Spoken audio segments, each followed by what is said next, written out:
Good evening and welcome to NUFC Matters with me, Steve Wraith. It is the three Amigos and a special guest today. Welcome, Alwaleed. Technology today means that Alwaleed is watching the show on his phone on YouTube, so might be a slight delay throughout the proceedings tonight, but Alwaleed is our special guest, co-hosting the show with me today, something which he said he's been very excited about doing. And how did this all begin? Well, Alwaleed essentially came onto our radar when Mitch and I were starting our very first shows on YouTube, and Steve joined us, and then ultimately Alwaleed reached out on Twitter and said, I'd like to come on the show, and would you come on mine? And that's how we ended up in this position. The takeover's gone through and you're here. So Alwaleed, I'm going to start with a little video first before we come to you. This was Alwaleed's opening speech at the Tyneside Irish Centre just after the Gavin Peacock event. Hello everyone. How are the lads first? How are the lads? Okay, first of all, I want to say this year we're not going to be relegated. I guarantee that. We're not going to be relegated. That's for sure, so just relax. Okay, actually it was a surprise. Yeah, please, I know maybe 100 or 200, 300, I can't count now. Tomorrow, 2:15, we'll do Saudi dance in Food Bank area in Strawberry Place. You are welcome to join. It's going to be massive in Saudi Arabia, trust me on that. And please, thank you. I have a lot, trust me, if I want to speak, it will take me 2 hours. And who follow my show, they know that. I talk too long. I just want to thank, please, I want to thank Steve Wraith for, and he's the one who gave me the opportunity to, he trusts me from the beginning. I don't want to cry.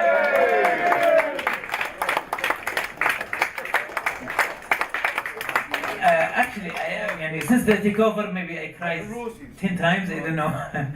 But I'm very happy, and please, I don't know what to say now. But I believe. Yes. You. I believe. True joy. I believe. I am Saudi Joy. Yes. Yes. And please, I'm happy to say Saudi Gaza is, I think it's my brand name now, Saudi Gaza. Yeah. And please join us 2:15 tomorrow. How are the lads? We're never gonna be relegated. Trust me that.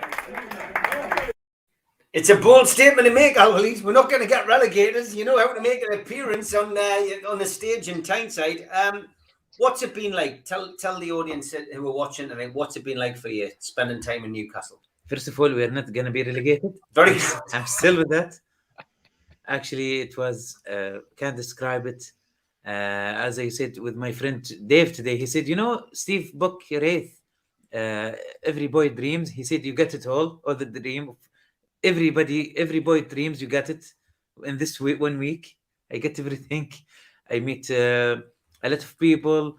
I've been the St. James Park. I've been the ground, and I've been legends like Gavin Peacock, and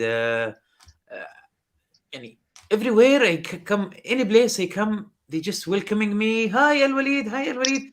And this is very weird feeling for me, and maybe Saudi Arabia, just my home, know me, that's it, and my family, that's it.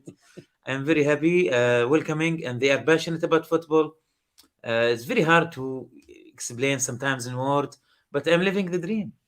Living the dream. Mitch, you've been watching from afar. I know you'll have been jealous that you haven't been here this week to welcome our good friend to these shows. But what's it been like for you watching what Alwaleed's been up to? Because he's certainly one for putting things out onto social media and reporting his life. It's been fascinating, I bet. Yes, he is, and I think what's very useful about it is to give people back in Saudi just a hint of the Geordie hospitality. It certainly hasn't made us jealous. It's made us quite proud, to be fair, to see Alwaleed welcomed by everyone so enthusiastically, in the typical way that we know he would be. And what a great advert for the club in the Middle East that is for anybody watching, but particularly for Saudis, to know you come to Newcastle, you're just going to get a good old-fashioned Geordie welcome, then that's exactly what you're going to get.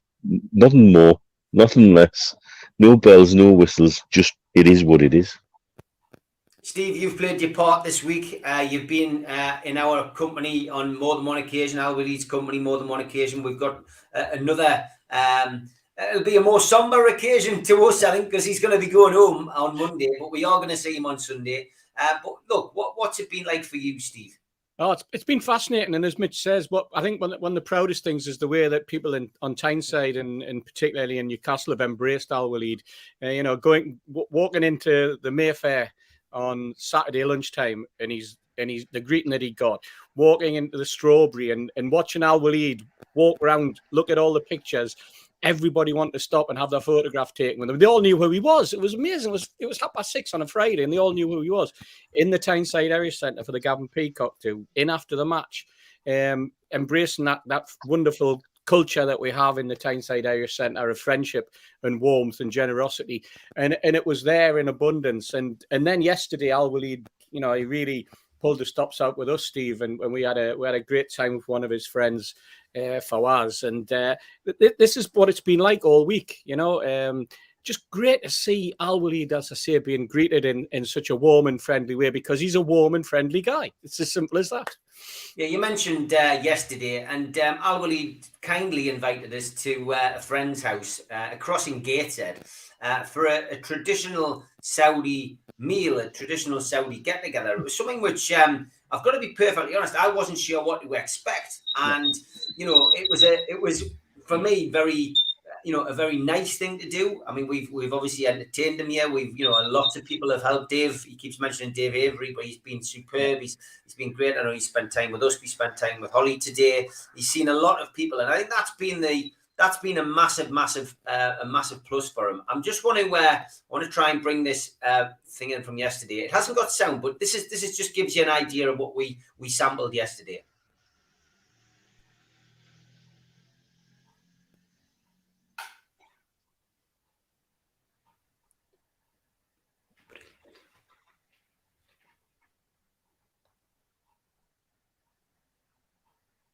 If we came to Saudi, but to have it in Gateshead, in Tyne and Weir, it's a little bit strange to be dressed as a Saudi, having a drink of your own coffee and sampling some Saudi food and wearing the traditional dress.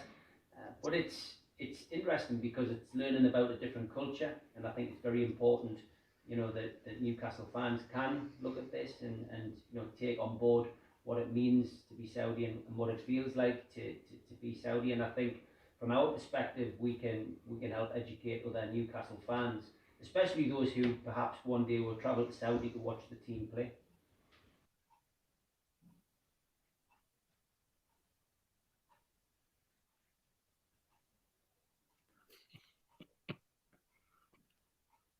Alwaleed, great stuff. Thank you for giving me and Steve and Keith Patterson the opportunity to do that. And I think ultimately, I think it was greeted on social media, which is the one place where everyone has a knee-jerk reaction or opinion, with a lot of support and love and praise from our supporters.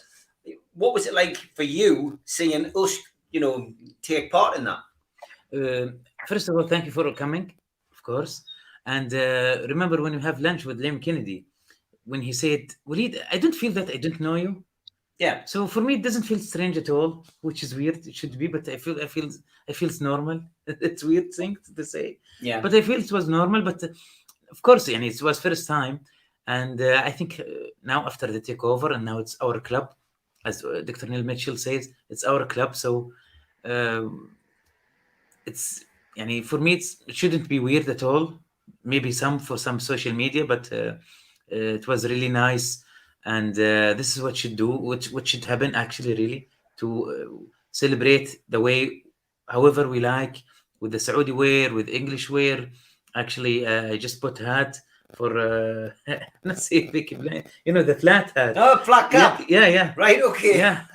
So now, the relation between Saudi Arabia and Newcastle has become very close at the maximum now.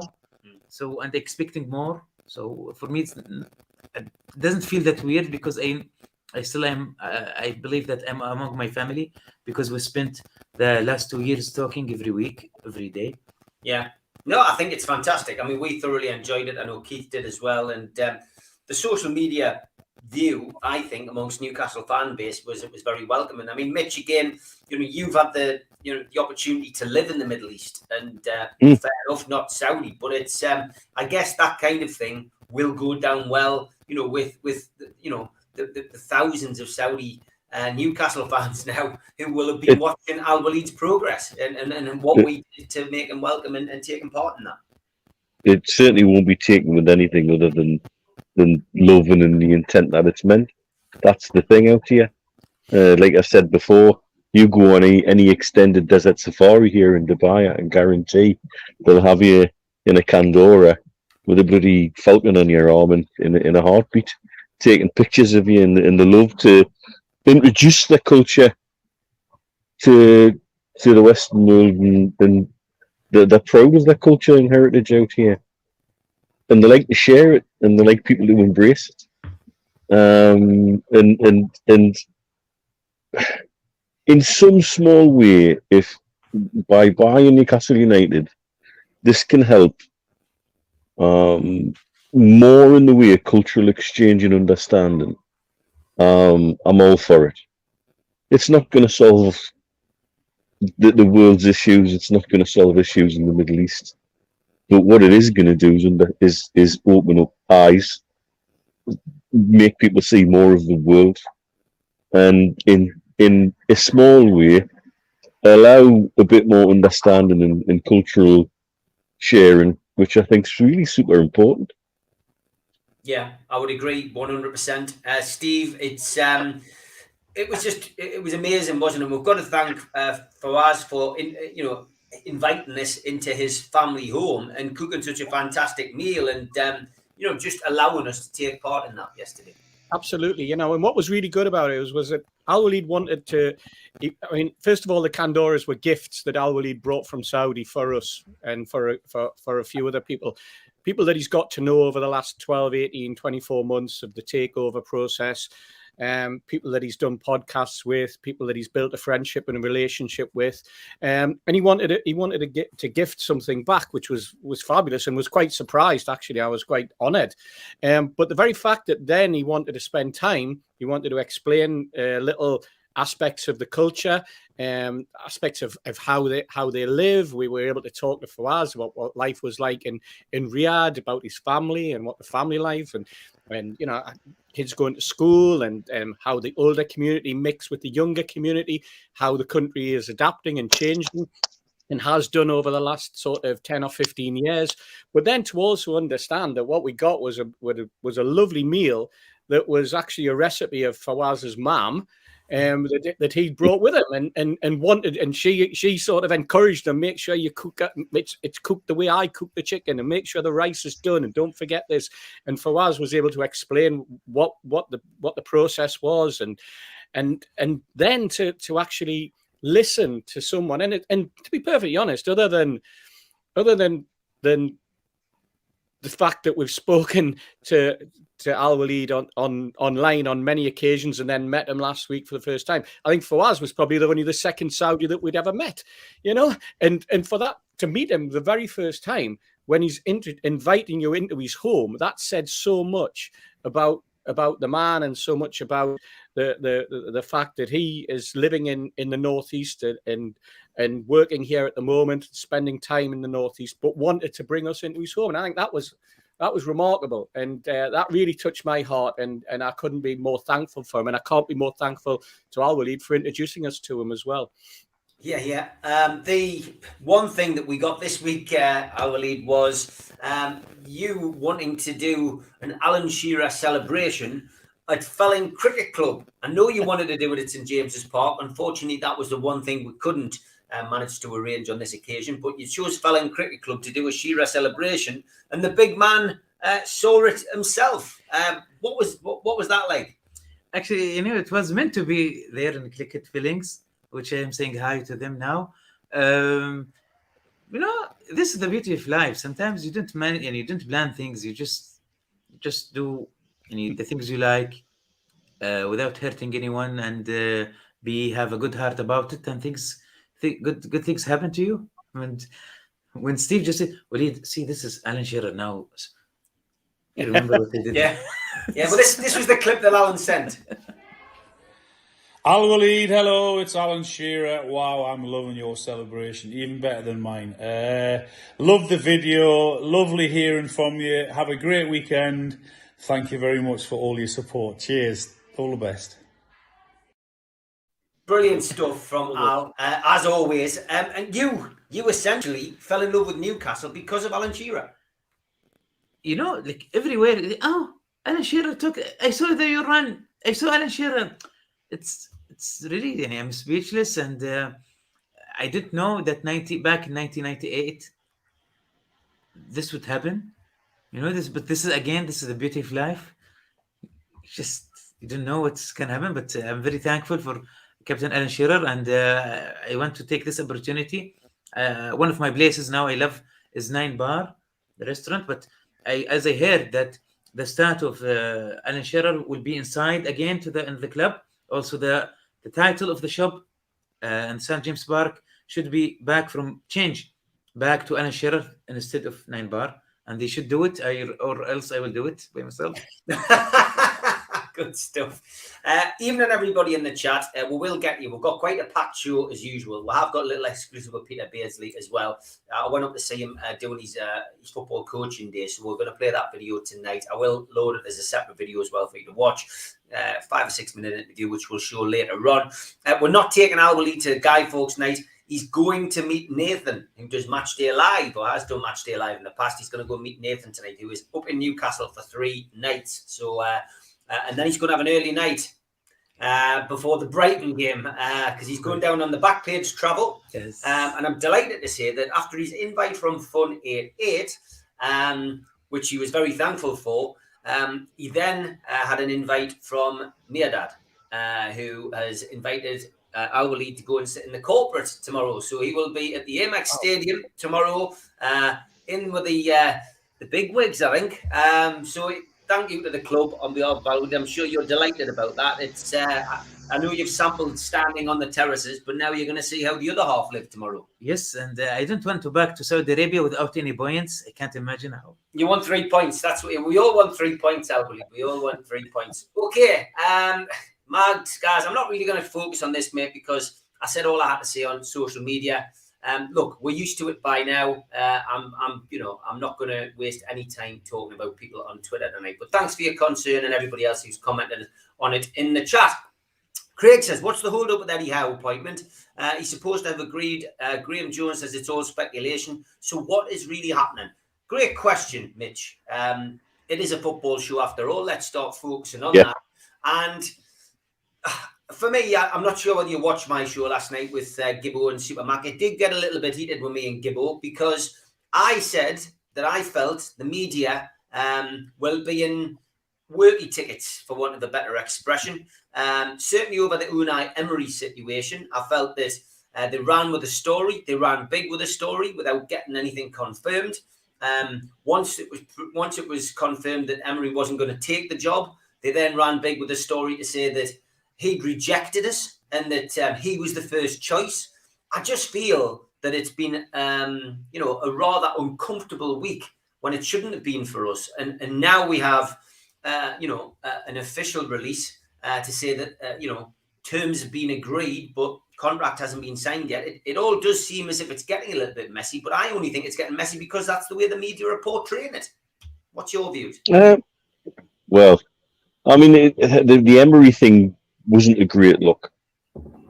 But the question is where and who was making the mouth go to the media, and how could that situation have been handled any differently?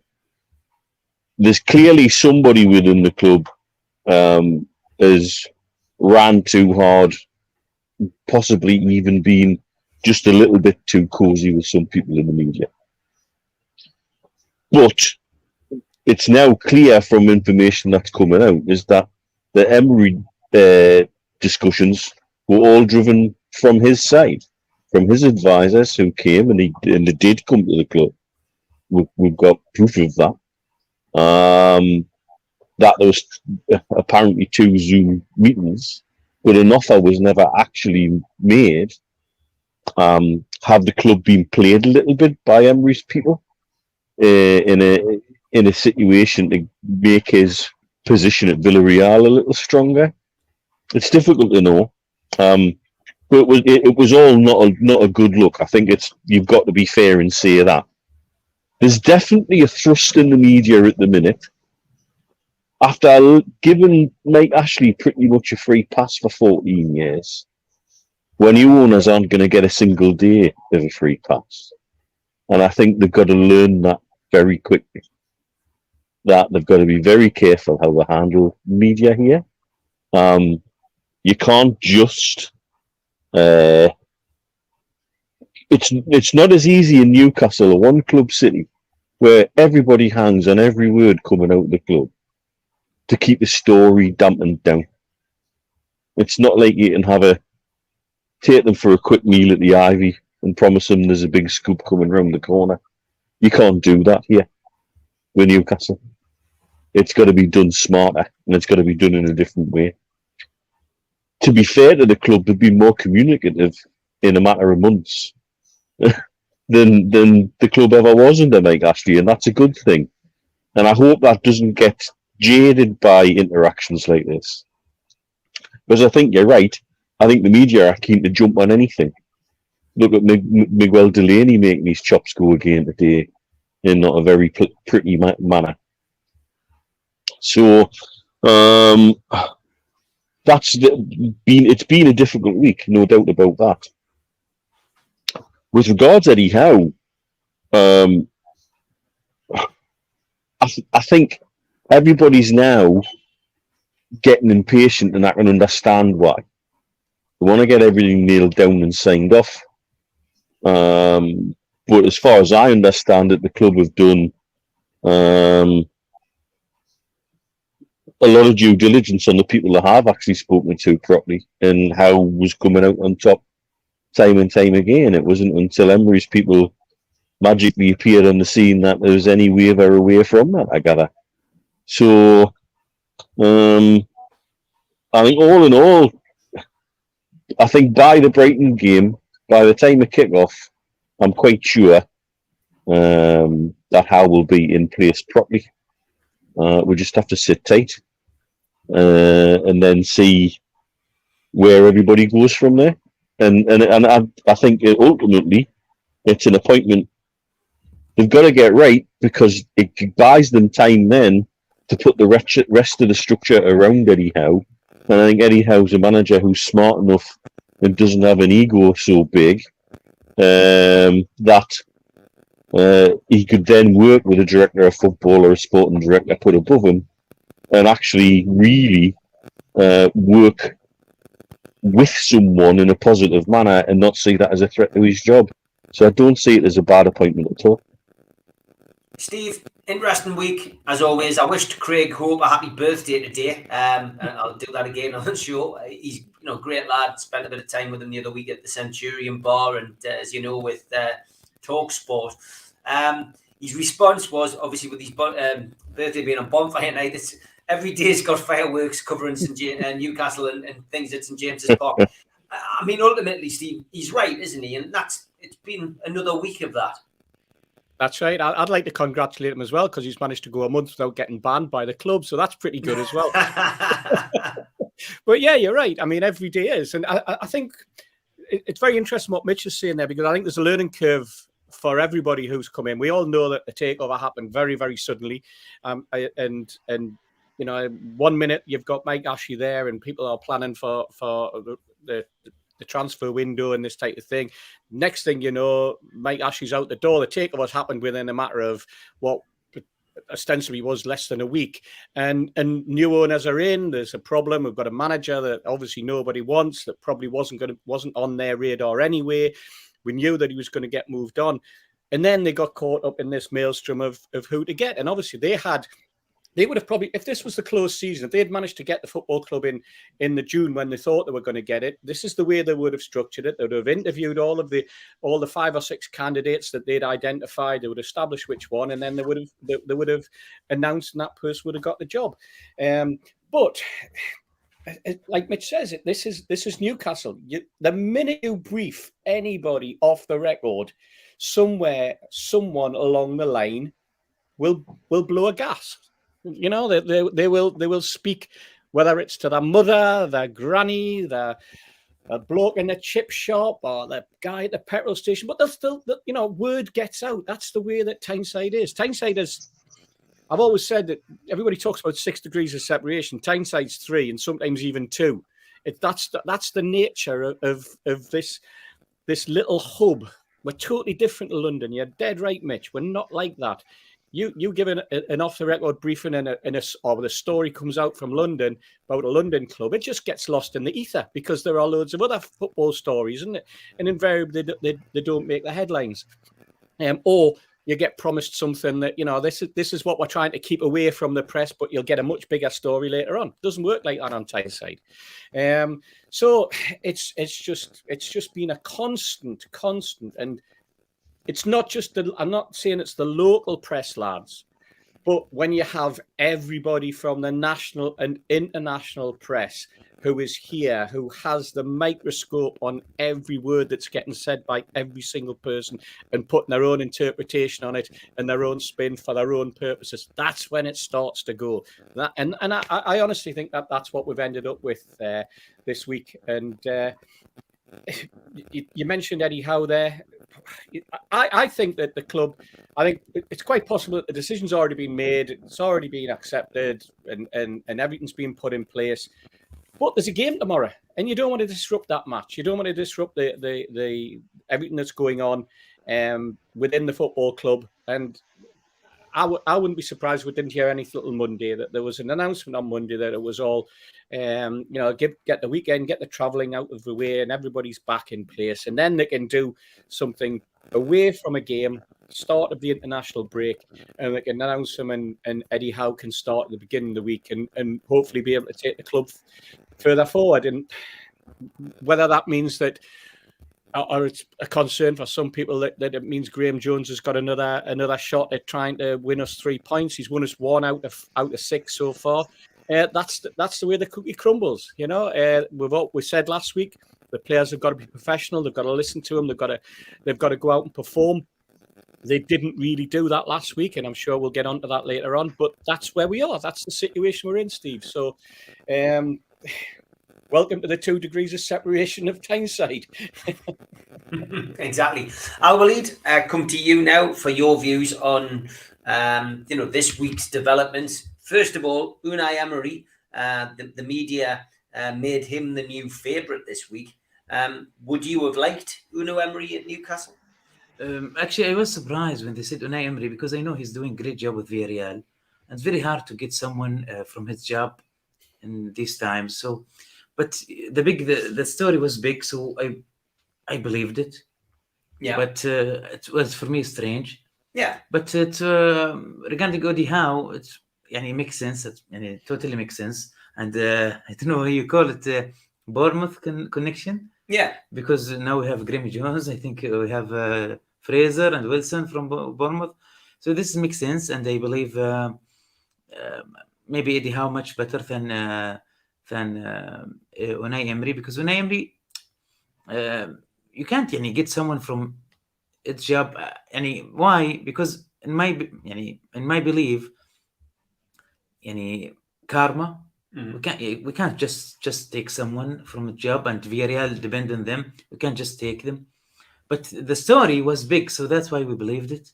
But I'm happy now. We announce this will give a relief for the players that we have Eddie Howe now.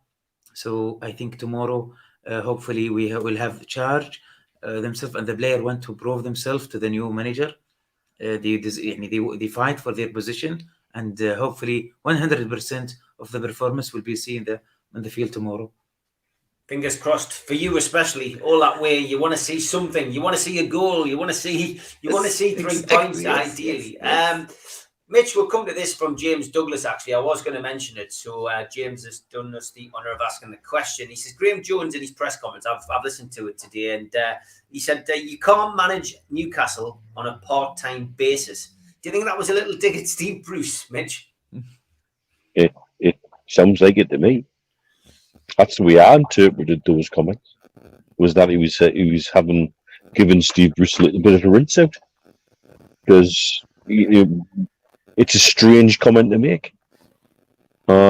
Because everything I've seen from Eddie Howe, he seems to be actually quite an intense manager. He seems to be forever putting show reels together to show his players what they should and shouldn't be doing, analysing a lot of things. He's a very analytical and statistical manager.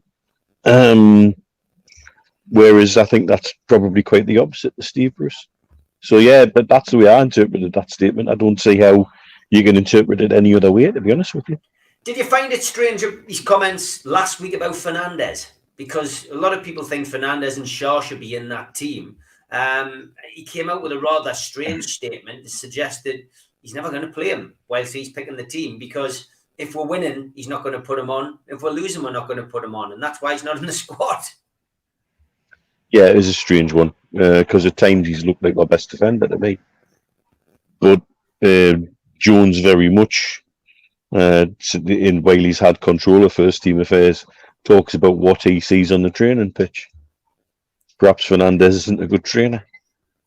It's one of these things that you'd love to know more about what's the history there, because I cannot work it out in terms of football and decision.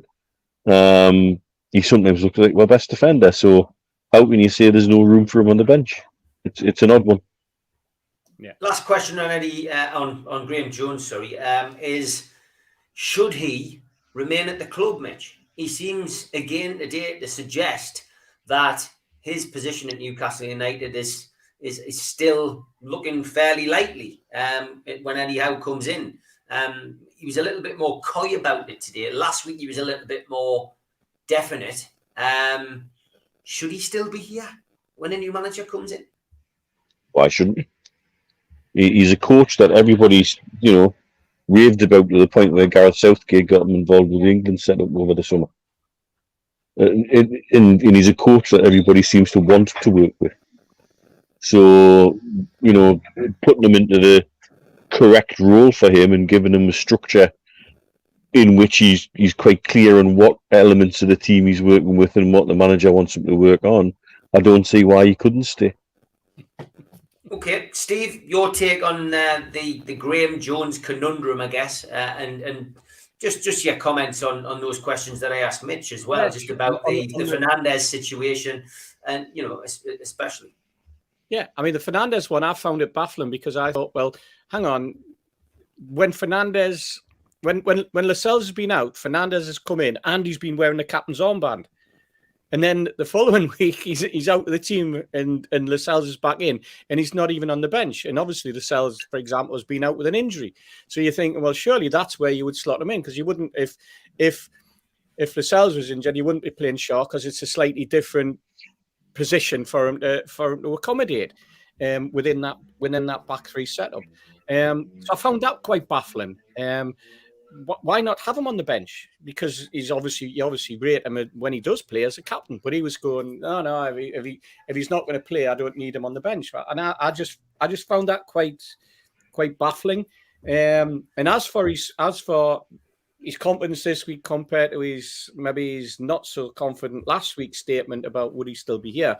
Perhaps last week he thought that Unai Emery was going to be the manager, and all of a sudden it's Graeme. It's not Unai Emery, and it's an interesting sort of balancing act. And I would imagine he will stay. I would imagine there is room the fact that the new manager is going to bring his own people in. And there's at least 3 names as part of his backroom staff that are being discussed. So it's this is why we're supporters and we're not owners of football clubs, I suppose, Steve. Yeah. Alwaleed, your views on Graeme Jones. He thinks he's staying. Is that a good thing when we get a new manager in? Would you like to see Graeme Jones stay at the football club? You're speaking about Eddie Howe? Come? Yeah, Or someone so else, if maybe? Eddie Howe arrives, or any manager arrives, we think it's Eddie Howe, but we're not 100% sure yet. But if that is the case, should Graeme Jones stay?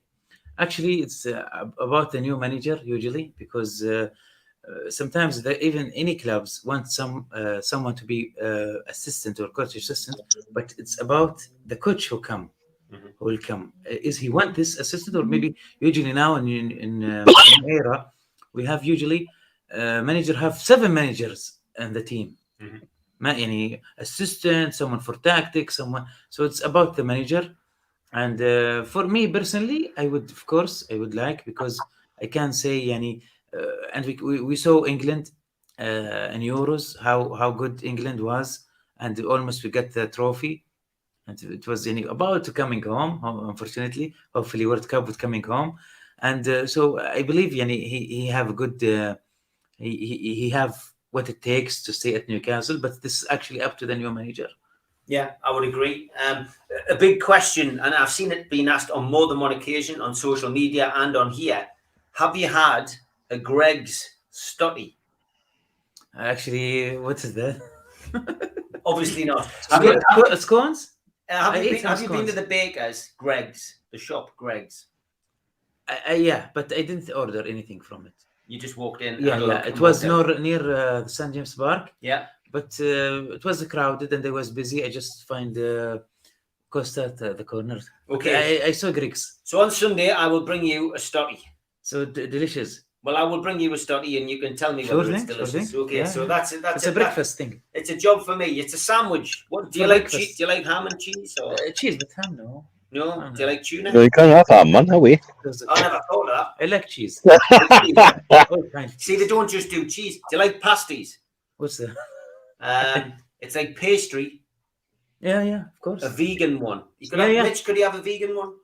Yeah, or cheese I could try nugget. that. You could have a vegan, could you have a vegan sausage roll? Aye. It's not meat. You know Right, what? Exactly. I'm gonna get you a vegan sausage roll. Sure thing. And then okay, so there we go. He's gonna have a Greg's on Sunday. But you know, Steve, what I feel now, you remember the film Goal? Goal, yes, The Mexican guy. So I feel the Mexican guy. What is it? What is that? What is that? Nice one, Santiago. Santiago Muniz, yeah. Santiago. Feel like Santiago Alwaleed. Paul Stones has said, Alwaleed, would Saudi Arabia be a good place to go for a holiday? Holiday, yeah, of course. Work, holiday. It's best place. Yeah, okay. There's your answer to that. Do it on a pre-season, because I'm sure there will be one at some point. Colin Wilson says, Eddie Howe has the experience in relegation battles like the likes of Emery and Conte haven't. They're like a ready-made team. Eddie Howe wasn't my choice, but thinking about it now, I think it's a great shout.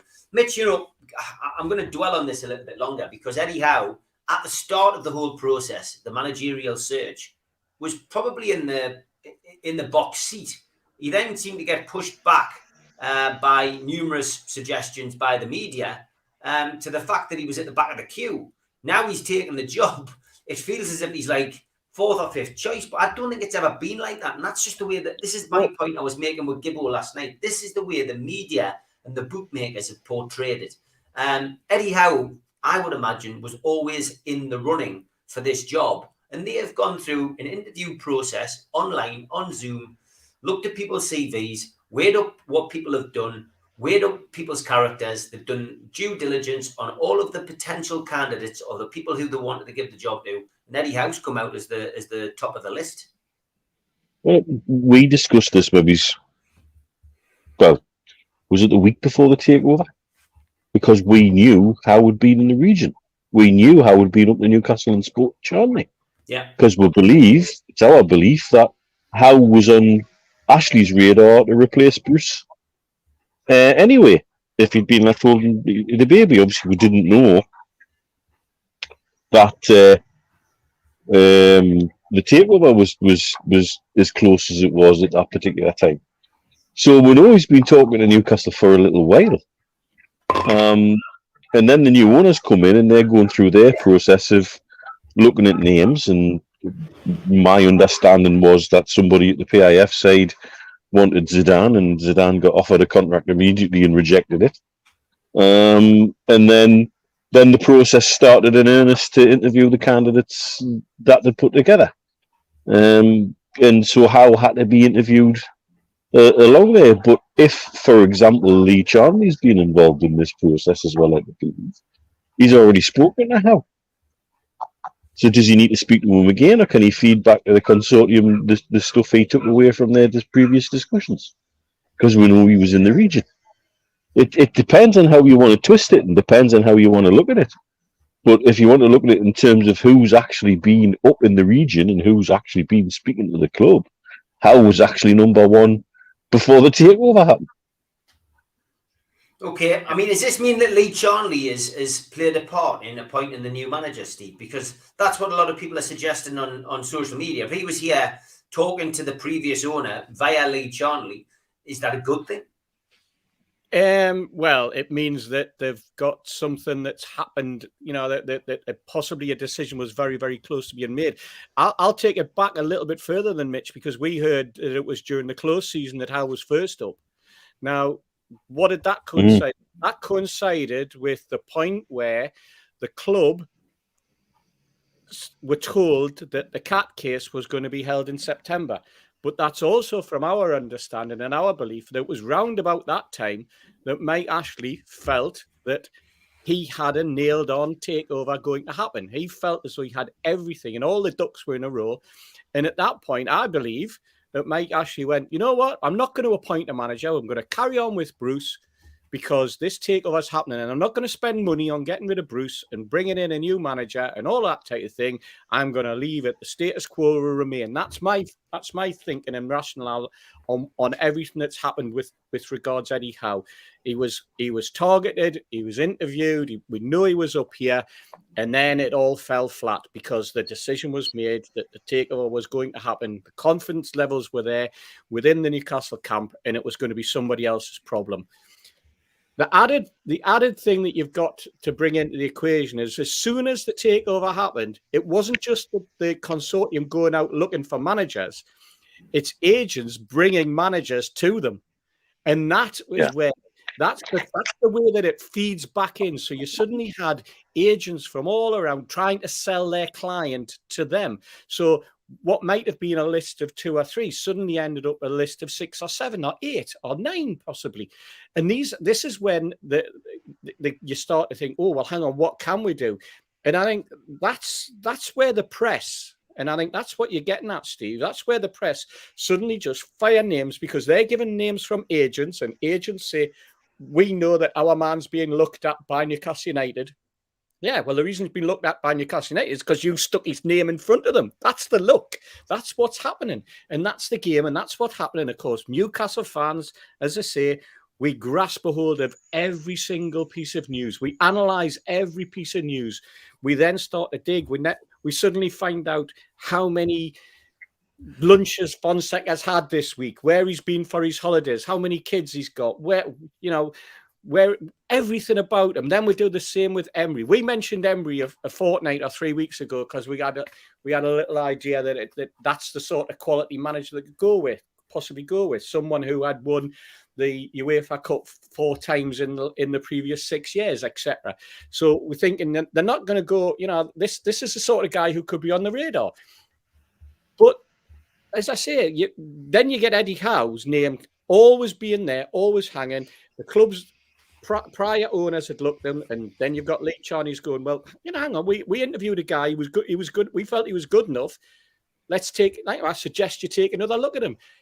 You listen to him. You listen to what he's got to say. And at that point, perhaps the consortium went, you know what? Actually, his plans are good. We like what he's hearing. He's saying the sort of thing. He's not coming in here saying, well, if you give me £500 million, I'll be able to buy X, Y, and Z, and I'll win you this, that, and the other. As some of them would have come in but they're also demanding 9 or 10 million pound salaries and this type of thing. And that's what's going to happen. Whereas what we've ended up with is someone who's come in, rather like Rafa would. He's come in with a plan. He's suggested these little changes that could happen. These people coming in. This is the style. This is the substance behind what I would want to be putting in place. This is the structure. This is the sort of style of football that I would be trying to develop over the next 18 to 24 months, etc., etc. And that's what excites new owners, because it suddenly falls into what they're looking at, because they have always said they've got a long-term plan, a medium-term plan, and a short-term plan. Obviously, the short-term plan is to make sure we stay in the league. Medium-term plan is that we grow as a football club and we start moving and we start to play decent football. And long-term, we want to start to be in there with a shout at winning trophies. And if he's sold them that sort of plan, great. That's why they've suddenly gone for him, you know. Emery might, like I say, might have come in and goes, you give me X, Y, and Z, and I'll win you the Europa Cup. And you go, you're not going to win it this season, mate, because we're not going to be in it. You know, it's just like, but he's being pushed by the agents anyway, and it's the agent. We know that his team came up. He never came. His team came up. They arrived. They tried to, you know, dictate the terms of what they would want. Before you can speak to my man, you've got to speak to me. All that sort of crap that goes on. So, you know, if Eddie Howe is announced as the manager, we know that the fans are going to be 100% behind him. We know that he can play decent football. We know, as Mitch says, that he's a tactical person. He's a strategist, and he eats and sleeps football, just like Rafa Benitez did, and just like many other managers at the top of the Premier League do at the moment. And we've seen the contrast, because we've got statements coming out from a coach talking about running a football club part-time, and what more can you say? But he's not going to be a part-time manager, that's for certain. He's not going to be a Martin O'Neill who spent, you know, the first 4 days of every week in the office while other people doing the training, then turns up on a Friday, says, "This is the lineup we're playing tomorrow, lads. I hope you're all fit," and then goes off and then turns up on Saturday like Cloughie, you know. Totally different management styles, and he's young as well. And he's English, he's British, there's no language problems, all of those type of things, and he knows the league. So he sounds tailor-made, and I bet you that's what they thought at the end of the day. He fits all the ticks in all the boxes, Steve. Agree, mate. Agree. As always, got a lot to cram in on the show. Here's our first segment tonight.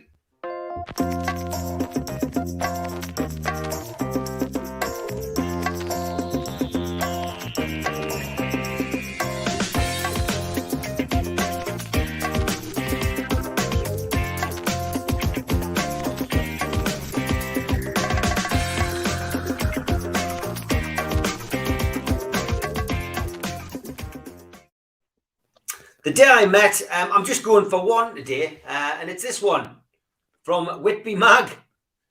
Yes. Well, the new manager. Very good, mate. Very good. Obviously an old photograph, but Whitby Mag, thanks for your submission, which you sent us a couple of weeks ago. That must have been a premonition. So thanks very much. Keep your photos coming in to me at Steve Wraith on Twitter. The day I met.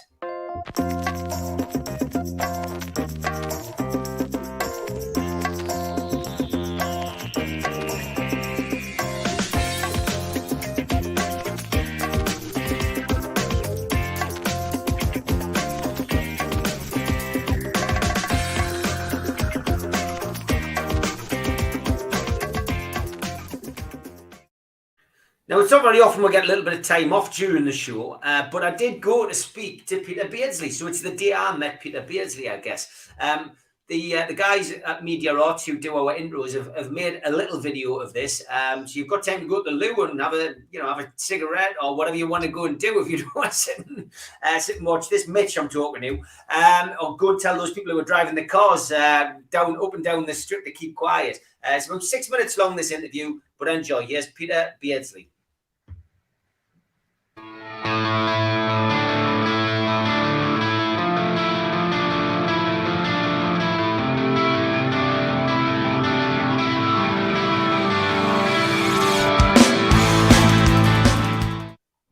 Peter, great to see you this morning.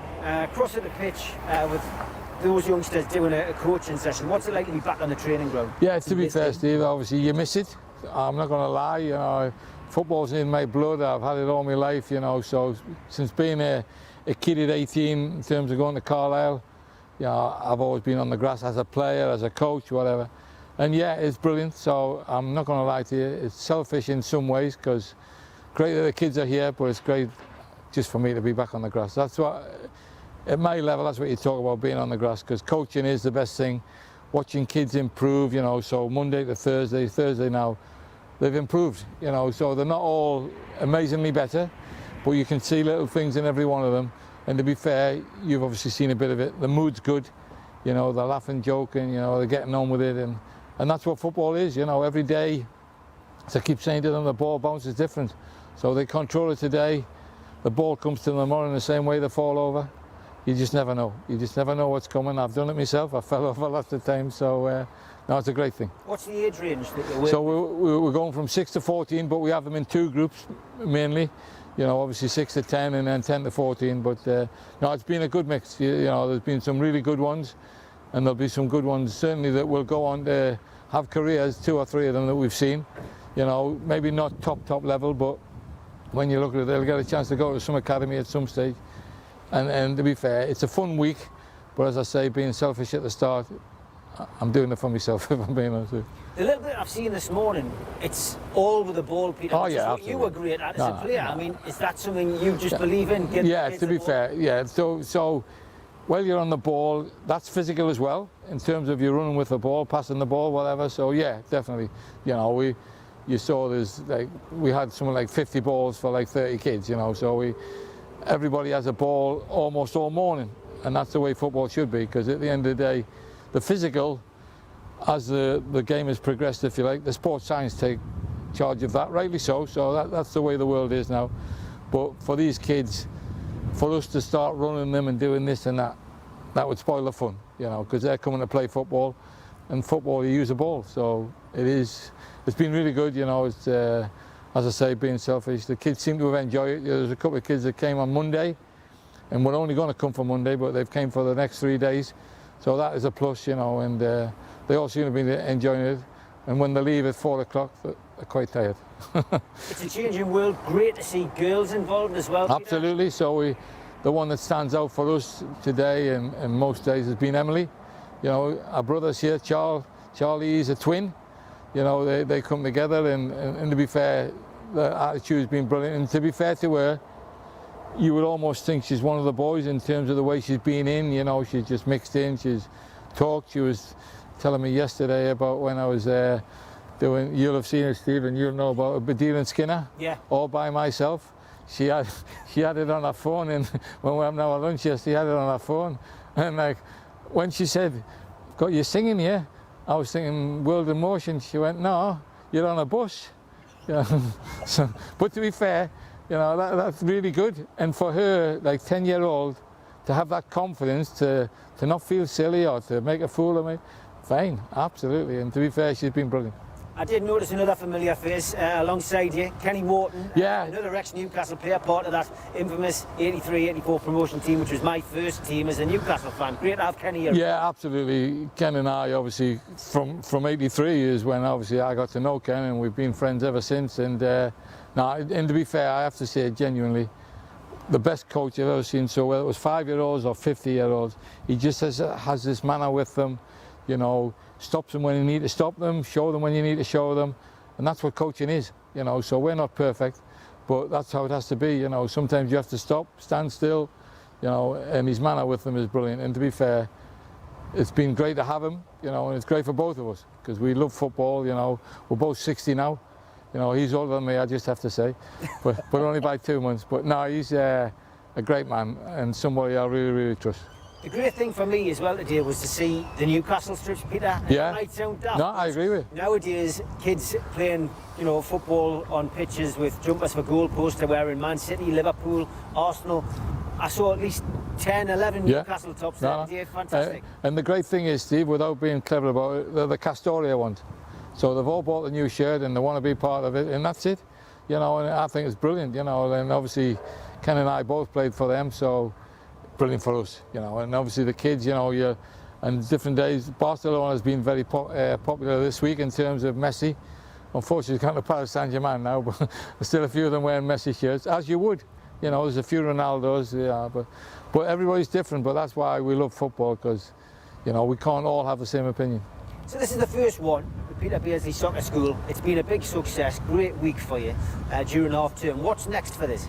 Well, to be fair, we'd love to progress it, you know, and to be fair, the kids and the parents have all asked, when's the next one, when's the next one? So winter will be tough in terms of finding a venue. Ideally, we'd love to find a big venue, you know, like a full-size indoor that, you know, not many people have, like Newcastle United obviously have for their academies, which is amazing, and it really is amazing. So that sort of thing would be perfect, but it's not easy, you know, but you know, we'll see how we go. But certainly Easter time we'll be doing them again, you know, when hopefully winter's over, the weather's back to normal. So yeah, we'll definitely be doing them again. It's just a question of where and when. Good stuff. If anybody wants to help Peter, drop a line at pbsoccerschools@hotmail.com. And if you've got a venue, if you just want to get in touch with Peter about potentially enrolling your kid on the next course, then drop Peter a line, pbsoccerschools@hotmail.com.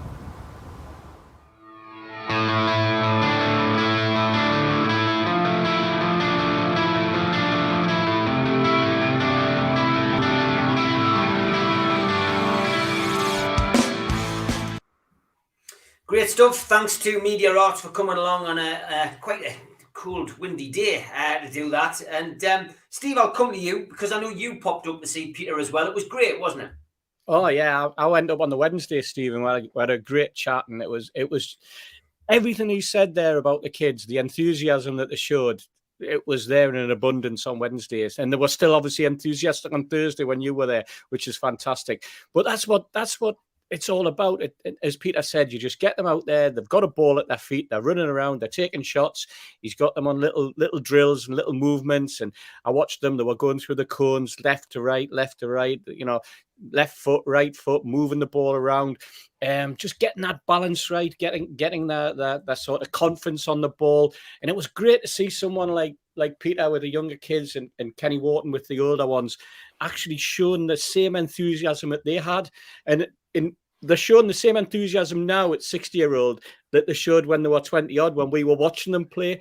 You know, obviously they're a little bit slower in terms of physicality, but their enthusiasm is it's probably monumentally more than it was in those days, because they eat, sleep and drink football, those lads, you know.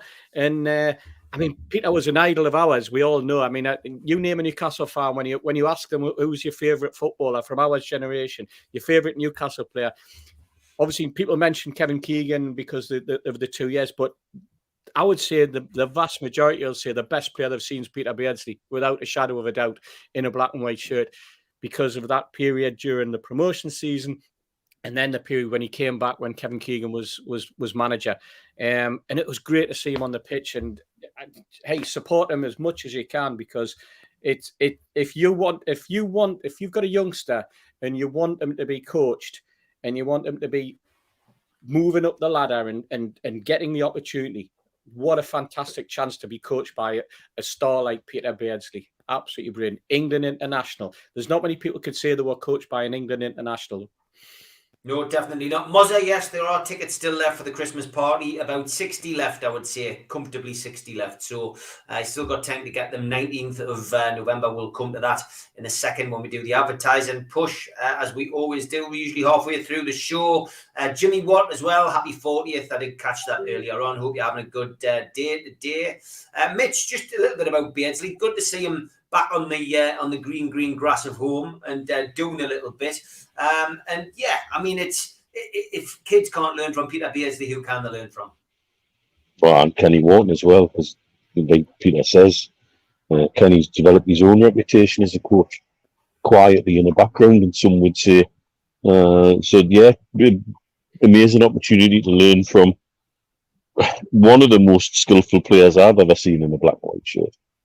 You know, Steve's right. There's a sort of a generation who've experienced Peter Beardsley's skills in the flesh, and he's up there in everybody's top 2 or 3. There's no doubt about that. And yeah, what a great opportunity for the kids to. If you cannot learn from someone like that, then you're probably not teachable. Yeah, definitely not David Collins. Great line from a great single. Going up, of course, we've got Peter. He runs like a cheetah. Beardsley's going to be a world Peter. Yeah, I remember that. Fantastic. Just a quick one on Peter Beardsley for you, another legend. Have you watched some of Peter's goals on YouTube? Yes, I did, and it's enough. They describe him as Messi, Jordi Messi. Yeah. So that's pretty much clear itself. Yeah, good stuff. Yeah, great player. And as I say, any child learning from Peter is certainly learning from somebody who was, one of the best in the game in his day. So big shout out, as always, to our sponsors, Spider VPN. Also, one of the sponsors of your show, Alwaleed, of course, which a lot of people watch now. But yeah, Spider VPN, Google Spider VPN. They come up at the top of your search list, and they will help you protect your computer, help you protect your passwords, your photo, and anything else on there. It's starting to heat up outside, and Sir Bobby is outside with his sparklers and setting some fireworks off around here in Tyneside, and we can hear them over the back here. So be careful and be safe. That's all we're saying. If you're going to mess around with fireworks, it's not a good idea. We saw that last night on Tyneside. Just please don't mess around with them. Have fun. Have some good fun. But skipsandbins.com. Telephone 0800 25 45 25 3. Email inquiries at skipsandbins.com. Website www.skipsandbins.com. Easy contract free and pay as you go waste collection. Big thank you to them and to L&G Family Funeral Directors 0191389 7245. And thanks to John at qtechshop.co.uk, the makers of pool tables and snooker tables in Wallsend, Newcastle, and the guy who runs our website, NUFCmatters.com. Also, thanks to John at Jab Signature, who makes our flyers. Their website is jabsignature.co.uk. Get on there because they've got some fantastic new stuff, which they have just loaded on there. And if you want to subscribe to the channel, hit the Newcastle Legends logo in the bottom right-hand corner. Another 100 subscribers this week. Hit the Newcastle Legends logo and you can subscribe for free. We still do 7 shows a week. Hit the thumb up to like the video. Over 664 watching at the minute. If you all hit the thumbs up, that does us a big favour. Click share to your other social media. Drop into the comments box to speak to like-minded Newcastle fans or perhaps put a question on the screen. We are also available as a podcast on iTunes, Spotify, and the rest. Usually goes up within 24 hours of the programme. Christmas due, 19th of November, 7 o'clock start, £12 a ticket. All proceeds going to the food bank. Supermac and Gibbo and Junior Turner, who will be joining us at about 7:10, are your entertainment at that show. And the week after that, at the same venue, an evening with Peter Beardsley, the 26th of November. Tickets for that are £15. And you can buy your tickets for both those events at newcastlelegends.com and hit the shop. And that's it. Simple as that. Yeah, but Steve, I just want to say thank you for John. I just met him and he's a great guy. I know who always behind the scenes, but he's such a lovely guy. Yeah, yes. I mean, you've spent a bit of time with John, haven't you, this week? So yeah, John from QTech, there you are. Good shout out for you. And Bobix.com is where you can buy your tickets for an evening with me in Supermac. Again, another event for the food bank. This time, the 9th of December, and Bobix is in Jesmond. Don't forget, it's match day tomorrow, the virtual match day bucket. NUFC fans, foodbank.co.uk is where you can find that and make a virtual donation to the food bank. All donations welcome. And still time to enter the raffle for these Peter Beardsley trainers. Again, at the same website, NUFC fans, foodbank.co.uk. I Am the Renovation is where the trainers are from. And it was pointed out today by somebody kindly on Twitter. There's a slight typo on that flyer, John from QTech, at the bottom, made by I Am the Renovation. I think the W should be substituted for an E. If you can knock that over to us, that would be great. But there you go. NUFC fans, foodbank.co.uk is where you can buy your tickets for £1. And the winner will be drawn on the 26th of November. They're custom-made trainers signed by Peter Beardsley, and they will be in your side. And if you're looking for a Christmas idea, get yourself onto Groupon or Voucher. You can buy tickets for Peter Beardsley at the Tyne Theatre on Sunday, the 30th of January. That should be a cracking night. And as I say, the tickets are available on Voucher and Groupon. A good idea for a Christmas gift. And I also dropped in some copies of Every Boy's Dream to the back page. If you want to buy a copy, you can get yourself into the back page.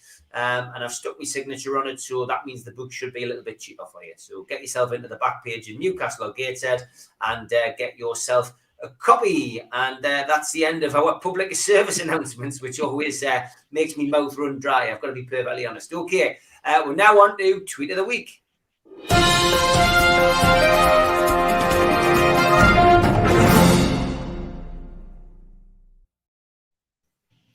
Tweet of the week, as always, very interesting, very funny, and Steve Hasty, myself and Mitch tend to go through these, and whenever my phone pings on WhatsApp, I know that there's a classic coming in. It's either a lookalike or a tweet of the week, and there's been some good ones this week. So this one I had from a while ago from Toon Tipster, who will be joining us at 7 o'clock, and that was one aimed at John. He goes, ever since I've known Q-Tip, I can't stop thinking about balls and touching cloth.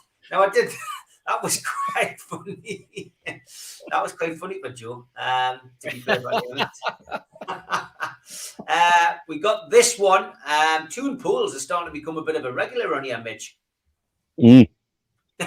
Does have as funny as good evening, though, because honestly, I'm looking for a memeable manager, someone that makes the content easy to produce. Peter Clennell says, I've heard he ends team talks with that's Howe for now. Howe for now. Steve Hasty, this is a good one from Neil McDermott, Terry Mack's son. That's right. He goes, if Twitter was around in 1992, Keegan is new manager, what does he know about the championship? Yeah. He's never been in a relegation battle. He's got no experience. He won't have a clue in the transfer market. You could also probably add that he's been out the game for 8 years as well. Yeah, but I think that just shows the madness of Twitter and how things, how things do get out of control on that particular platform. We've had this one, which was sent. It was if Antonio Conte gets Tottenham into the Champions League, it'll be the biggest comeback since his hairline. That's a good one. Yeah, I did like that one. I picked this one up myself, and that, unbelievably, is Steve Bruce on the right. Yeah, me. What a transformation. It's amazing what a hairbrush does. It looks like a totally different bloke, doesn't it? When Newcastle United fans said, no matter what anyone thinks about Steve Bruce, he clearly looks better now. I mean, Alwaleed, that is Steve Bruce now. No. He's got to look at that sports presenter. I think he wanted to be a bandit, banter. Maybe he took sport. He looks like Jeff. He looks like Jordan. Steve just said it. He looks like Jeff Shreves. Sky Sports. Yeah, I think that's just to be. I'm going to have to be coaching again. Just maybe some shows took sport or something. Yeah, you're right, Steve. You're right, and Alwaleed's right as well. He says maybe that's what he should do. Just do that. Do talk sport or something like that. This was funny from Paul Hunter. He's forced that top. Have you forced that on that poor dog?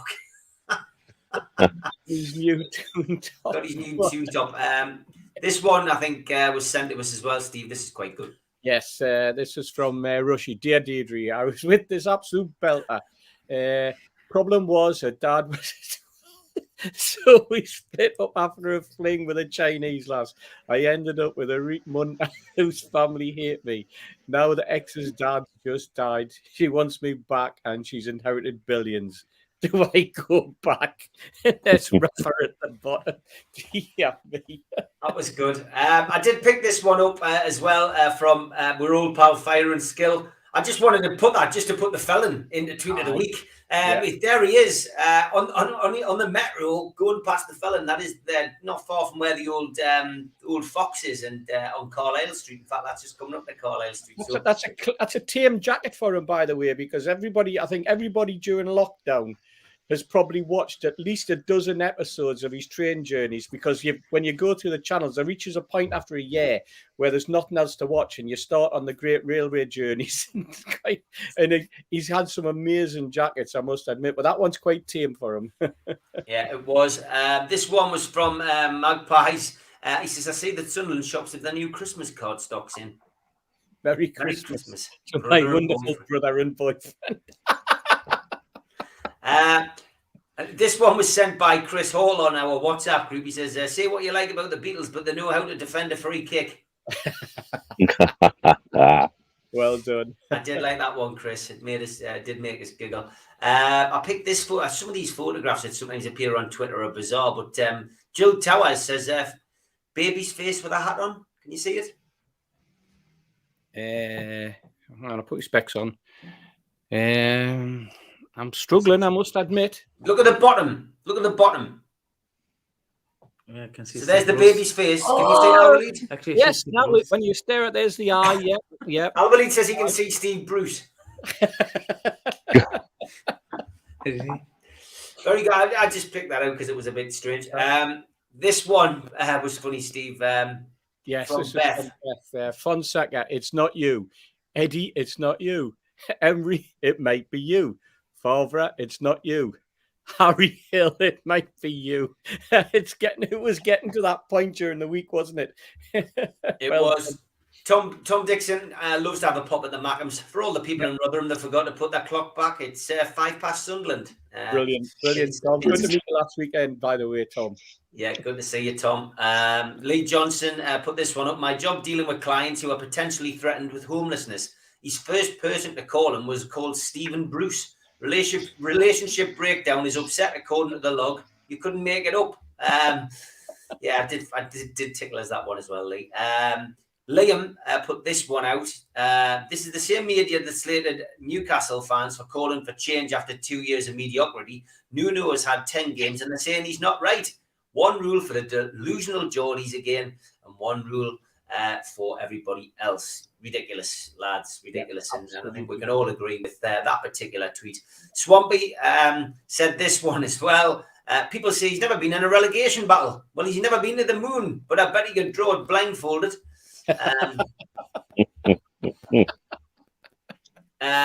This one was from Alan. Just said they're still celebrating the takeover on Blackpool Central Pier.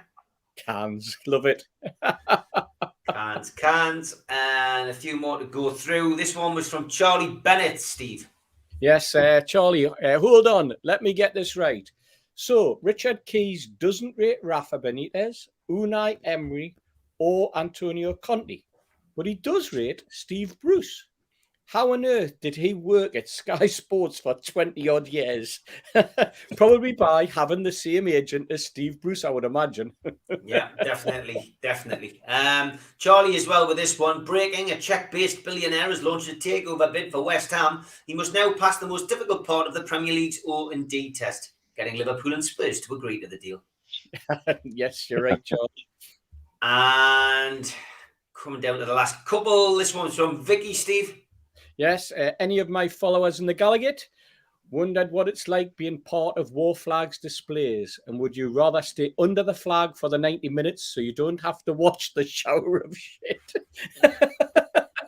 Yes, it wasn't a very good performance on Saturday. Let's not dwell on it too much. It was close to being tweet of the week, that one. We're into the top two now. I love this one just for the photo from United, who comes up with some cracking photos every now and then. There's Terry Mack.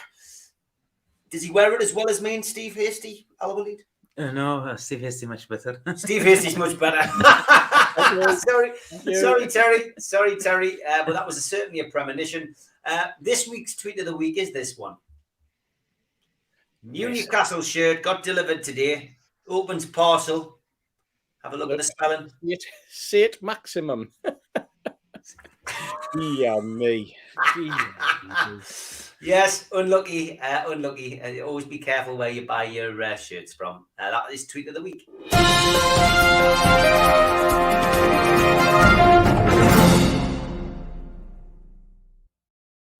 Keep them coming in. Send them to me at Steve Wraith or to Geordie Dentist or at Old Hutonian on Twitter, and we will include you hopefully next week on the show.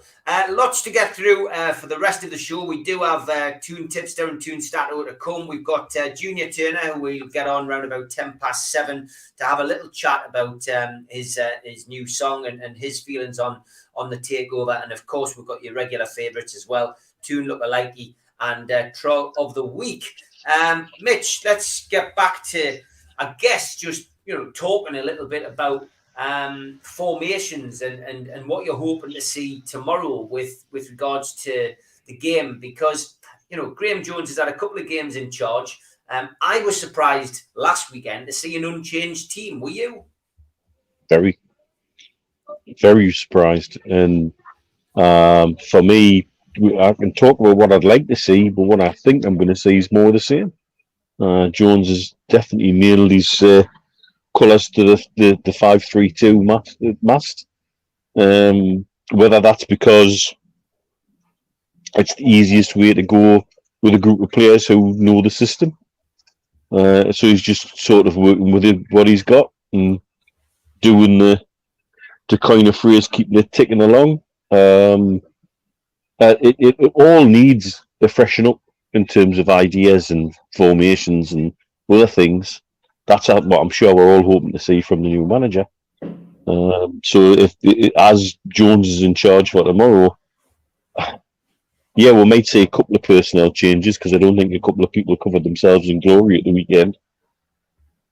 But I don't see how he's going to play it any differently because he's shown no signs in the games that he's taken of doing anything differently.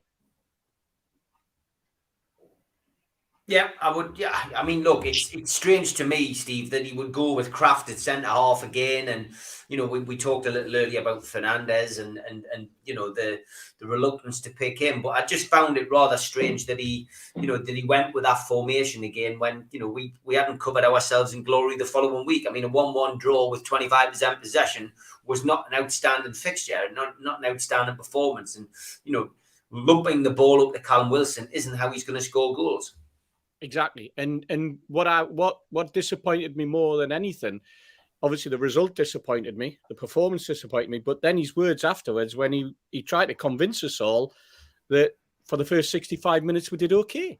And I was watching a different game to the one I had. The only good thing about it was 0-0 still at that particular point, but that wasn't going to get us anywhere. The fact that he played Richie as left back, or did he play Fraser as left back? Because I wasn't too sure. Or left wing back. Because the number of times they bumped into each other in that position, the number of times that they went for the same ball and got in each other's way, it's at certain points you couldn't get a cigarette paper between them, yet there was a mile gap between the person that was supposed to be marking and themselves. And it was that sort of disorganized approach that or what I was seeing on the pitch that he didn't change, and that was frustrating me. I was like screaming the fact that what's going on here, because the other two in midfield were getting overrun, and what they ended up subsequently having to do was just sit so deep and not even come out to challenge the opposition when they had the ball. They gave free rein to Jorginho to pick the ball up. And no matter where he picked the ball up, whether it was on the edge of his own box, whether it was on the halfway line, or whether it was halfway towards our goal, there was always 10 yards that he had, at least 10 yards, because we were just standing back and admiring it and watching it, because someone decided, for whatever reason, that we would mark space, because that's what we did. We didn't mark men. We didn't challenge. We marked space. You mark space against a team like Chelsea, they're just going to run rings around you. And that's what they did in the last half hour. You just give them free rein down the left, down the right. We even ended up with a static back five who couldn't even come out and challenge somebody when he's doing 4 and 5 step overs on the edge of the box. And they're all standing there admiring it and looking at each other and thinking, well, are you going to go? No, you go. You're going to go. And the bloke in it, and the ball's just moving around them. That's what upset me. That's what disappointed me about it, Steve. And for, like I say, for him to come out at the end and go, well, I thought we did really well for the first 65. No, sorry, mate, you didn't. Could you understand, Steve, why he delayed the substitutions? Because he had them stripped and ready to come on, and then we conceded the goal, and then they came on. Yeah, but it was actually announced over the tannoy that the change had been made. Yeah, and they were still standing there on the touchline, and everybody around going, well, what's going on? Because when it was announced second time round, which was a good, probably 2 minutes later, and everybody's going, well, I thought he'd already brought them on. It was like, what? There was lots of little things that made you think not decisive enough, not eager enough, not decisive enough, too worried and too concerned about what's going on the other side of the pitch to concentrate on what your job is. And your job as the manager there was to control what's going on in your dugout, make your decisions, make them decisively, and get the people on at the right time.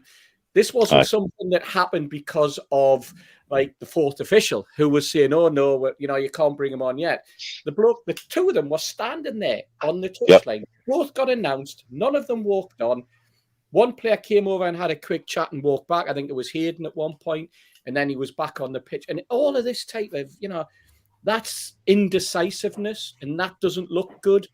And we could suggest, now that he's here or now that he's saying he's not too sure whether he is going to have a place. Hey, maybe it's little things like that that have been spotted upstairs as well, and going, oh dear me, I'm not too sure about this guy now, But the whole thing, the isolation, Steve, you mentioned the isolation of Wilson, dear me, and did San Maximum touch the ball?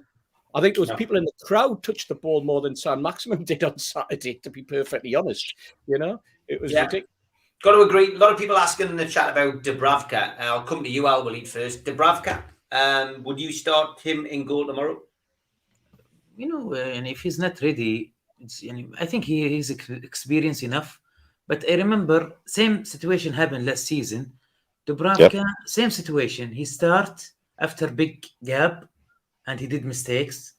So maybe after the break, international days, better. Unless if he's 100% ready, but I think Darlow can do it for us. He was on the bench. He was on the bench last week, though, and ultimately, if you're on the bench, you must be fit. Yeah, but he didn't have a game so far. Since when? Yeah, true. Yeah, since the Euro. Yeah, he's been called up for his international duty anyway, Mitch. I mean, would you start Dubravka tomorrow? No, we had this debate last season, and I think I made my point clear. If he's the number one and he is fit, he goes between the sticks. It's that simple. I don't see why. It either means there is not a clear number one goalkeeper in our dressing room, or how much of the decision is being made just to keep people and players happy, and that's no leadership for me. Like this stupid situation we've got where we've got 4 keepers named in the squad, and that's obviously to keep people happy. Well, the manager's not always there to be everybody's friend, and decisions need to be made. And for me, if we have a clear number one keeper in that dressing room and he is fit, he goes between the sticks. Everybody knows where they stand. It's clear. It might sound harsh on Darlow, who hasn't done much wrong, to be fair to the lad, and he didn't last season either, until he did, and then everybody was calling for him to be dropped. Where you wouldn't have that situation, because that's my number one keeper. He is fit. He plays. Steve, are you in the same camp as Mitch there? Would you play Dubravka if he's fit tomorrow? Or do you think that, holding him back, not rushing him back, like Alwaleed said, is the right thing? Well, you said he was on the bench last week, so he's obviously fit enough, because if there'd been an injury, he would have been straight on. I'll say a few little things about it. One, does Dubravka dominate his box more than Darlow? In my estimation, yes. Does he give confidence to the back 4 or back 5 more than Darlow? Do they look better when he's playing than without him? Yes. Is his distribution better? Is it quicker? Can he move the ball quicker when the ball's in his hand and start an attack, or start with possession again? Yes. And can he kick a ball better than him without it going directly into touch? Almost certainly yes. So on those counts alone, my response is, if he's fit, he plays, and he is the number one goalkeeper. What we saw last week, we saw us actually playing for time after 25 minutes. We saw, how many times did we see the goalkeeper being told by the referee to speed it up? Was that a tactic, or was it the fact that nobody's shown in front of him for the ball? Was it because he knew that if he kicked the ball 40, 50, 60 yards up, that it would just come back because he's got an isolated centre forward? Was that down to tactics? Was that down to what the players could see themselves and weren't happy with the lineup? I'm not too sure. I think that's a question that the coaches could answer, and it's probably a question that the goalkeeper could answer, and only him, because he's the one who's distributing the ball. but he's also the one who on a number of occasions when he distributed that ball and it went straight into touch. The longer it went on, the shakier I thought he looked. And he didn't have a save to make, by the way. You know, they just cruised the game. They just were walking the ball in the net at times, you know, the free space that was given. So for me, Darlow straight back, Dubravka straight back in tomorrow. Yeah, I've got to be honest. If he's fit, he plays for me. He's got to be in, and I think it will give the team a lot more confidence. Be very interesting to see what he does with a centre half position. You know, the back four. Hopefully, Graeme Jones' last game in charge of Newcastle United before the unveiling of a new manager. I've just seen it come up in the chat there and just confirmed it. David Ginola is going into the jungle. I'm a celebrity with Ant and Deck. Should be interesting. I think we will probably champion that and give him a bit of support and see whether the NUFC Matters viewers can get behind David. It would be nice to see him win. He's a cracking fella. Met him many, many times. And, of course, part of the entertainer. So I'm sure the whole of Tyneside and Saudi Arabia will be getting behind our former player. Interesting. Do you ever see I'm a Celebrity in Saudi? Ginola? Have you ever seen I'm a Celebrity with Ant and Deck? You mean they are come to Saudi? No, have you ever seen that program? Yes, sure, yeah. You have? Yeah, do you like it? Yes, actually, they are funny. And I remember something with the bread. They're so hilarious. Yeah. With the bread, with some toast. And they were some eating it. So they do they have their own way of the comedy shows. Yeah. They do everything. You can't expect what they do. This is what the beauty for them, of them. Yeah, fantastic. Okay, well, we'll be obviously covering that. Gives us something to get excited about. I guess some of the other names that have been rumoured that are going in, wow, should be very interesting if you are into that kind of thing. Okay, we're coming up towards the last half hour, and of course, Newcastle United are travelling to the Amex Stadium, and so is Alwaleed. On Backpage Travel. Big thanks to them for sorting that out for Alwaleed. It is a 5:30 p.m. kickoff. It is live on BT Sport. There is 3,100 supporters going down. It is a sold-out away allocation. No surprise there. Don't forget there are COVID status checks taking place at all Premier League grounds this season. I have to be honest, the ones I've been to this season have yet to be tested. Which, you know, I think it's ticking a box exercise that, but you have to be made aware of it before you go down. Just an update on the travel. If you are going by train to and from London, be aware that there is a bus replacement scheme for Southern services between Three Bridges and Gatwick Airport on Saturday and Sunday this weekend. Southern also confirmed that they won't be running trains between the Three Bridges and Brighton.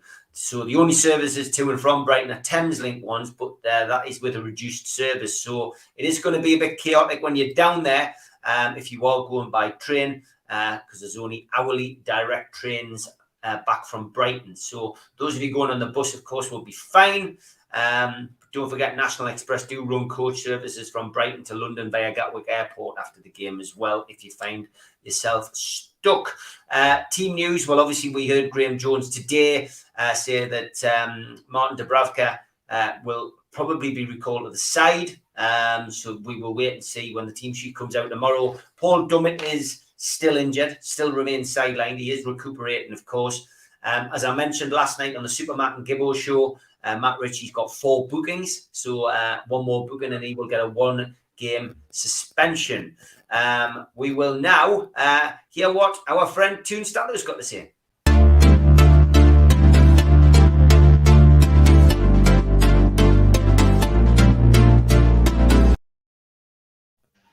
Toon Statler, of course, always sends a video in. Here it goes. Hello, lads. So, 10 games without a win. If Newcastle failed to win on Saturday, it will be the first time in the whole history of the club that we have started a season 11 games without a win. The previous time we started with 10 games without a win was in 2018 with Rafa Benitez, and we won the 11th game against Watford at St. James's Park 1-0. On the other hand, Brighton have their best start ever in the top flight with 16 points out of 10 games and only 2 defeats. The last time they had only 2 defeats in the first 10 games of the league season in the top flight was back in 1981. At the same time, Newcastle have never won against Brighton in the Premier League. 8 games, 4 defeats and 4 draws with only 1 goal scored by Ayoze Perez. Maybe it's all karma because of that Mo Diame goal in the Championship in 2017. Also, Brighton is the team against whom Newcastle have the longest unwinnable series with 8 games without a win. So the odds are not for Newcastle on Saturday, but who knows, it might be the new manager's debut, and we know that new managers tend to start with a win. Great stuff, as always, from Andre. What's the betting? Let's ask Toon Tipster.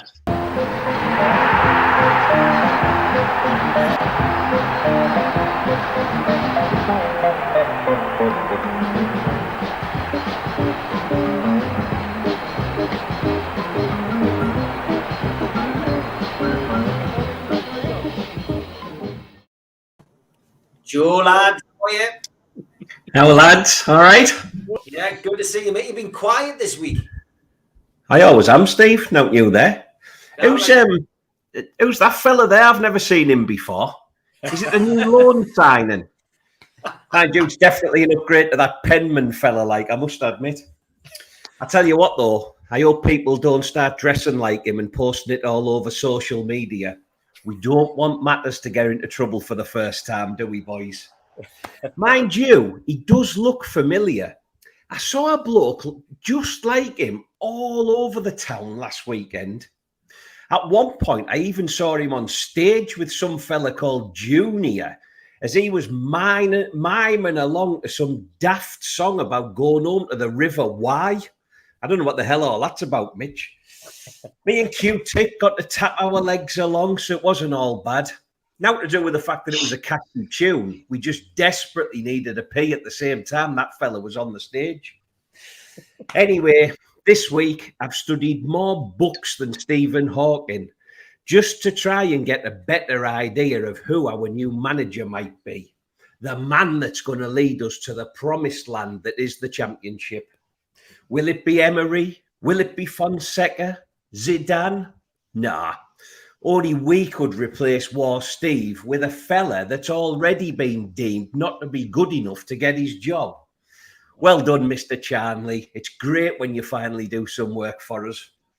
Mind you, if it is Eddie Howe, at least we can rest assured that we know that Eddie relies heavily on hard work, team spirit, tactical awareness, and fantastic attacking players. And his best mates were Ryan Fraser, so I can really see why this is a match made in heaven. The match was instantly forgettable, with Jones playing worse Bruce ball than Bruce himself. I got stuck with the Durham Daft lads again, talking about away days, lazy decorators, and Tushies. Not sure what all that was about. The unsaving grace of the weekend was I ended up in the Irish Centre in the company of the lovely, friendly, insightful, knowledgeable gentleman that was Mr. Hasty. That's right. Jed's a lovely fella, and it was a real pleasure to talk to him. Elsewhere in the Irish Centre, my mate Dean told me that our despicable loss had nothing to do with the state of the club, but it was purely down to his lovely girlfriend Emma being a terrible jinx, apparently. He actually said it to her face, and she looked absolutely gutted, the poor lass. So if you're still needing that best man, mate, let me know. We go off to Brighton with no wins, no manager, and no hope if last week's show's anything to go by. And knowing our luck, we'll probably bring Emma out as the mascot. Newcastle, a 5-1 to win. The draw is 29-10, and Brighton are a very clear 4-7. The result prices are bigger this week against the European champions, believe it or not. So 1-0 Newcastle is 14-1, 2-1, 20-1. And if anyone's out there that fancies 1-1, you can get 7-1. If you fancy Brighton to turn us over, 2-1, it's 8-1, 2-0, 7-1. Wilson's favourite to score for us any time at just over 2-1. followed by 4 and 5 to 1 Crew of Joe Linton and St Maximin. Joe Willock is still 4 to 1 to break his season duck for us. And just out of interest, Ryan Fraser, who will be in front of his new boss, he's 13 to 2 to get a goal. In terms of the food bank, Mr. Hasty, £64.78 in the pot. Callum Wilson slowly doing it for us. Hopefully, with Eddie Howe in charge, we can get some more goals and really take off. So if he scores, there'll be another tenner going in this week.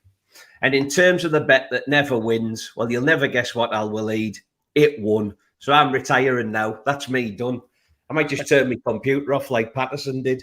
To be fair, we've absolutely smashed the buttons this week. And don't forget, my penalty prediction also came true. No idea where that come from.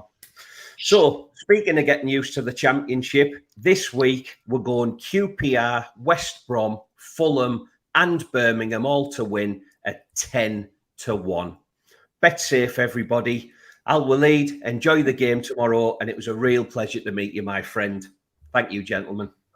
Great stuff, as always, from the Toon Tipster. And as he says, please bet safely. Got about 25 minutes left on the show. Got quite a bit to get through. We'll come to predictions towards the end of the show when we're joined by Junior Turner. As you know, we always have a competition from QTech where you basically scribble down your answer to a particular picture. You collect that over the next 4 weeks. And then we have a big question at the end. 2 tickets for Man City at home up for grabs. Here is your first clue.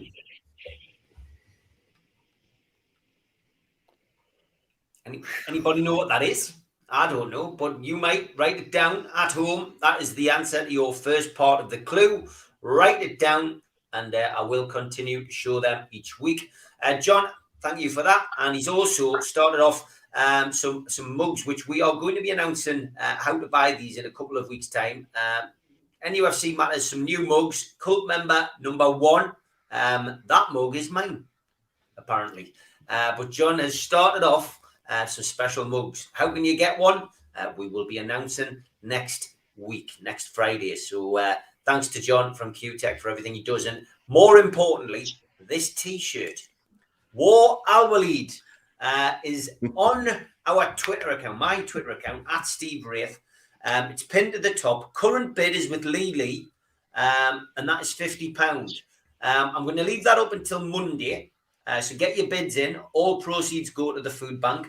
A lovely photo of Alwaleed at St James's Park, taken by Paul Oxley. And a big thank you, I guess, Alwaleed, that Paul Oxley, he took you to your first game. Yes, and he told me a lot of information, and I still didn't maybe understand what was it. He said that we are in delegate end. I said, okay. But as he said, Santo Moné's situation, I didn't know. Yeah, it was good, but it was great. And, great, hopefully we'll see Paul on Sunday. I'm going to drop him a message, invite him along to your farewell event, which is taking place on Sunday. So, Paul, I will be in touch via Twitter. Okay, as always, at this part of the night, we come on to the piece which everybody seems to love, and that is Toon Lookalike.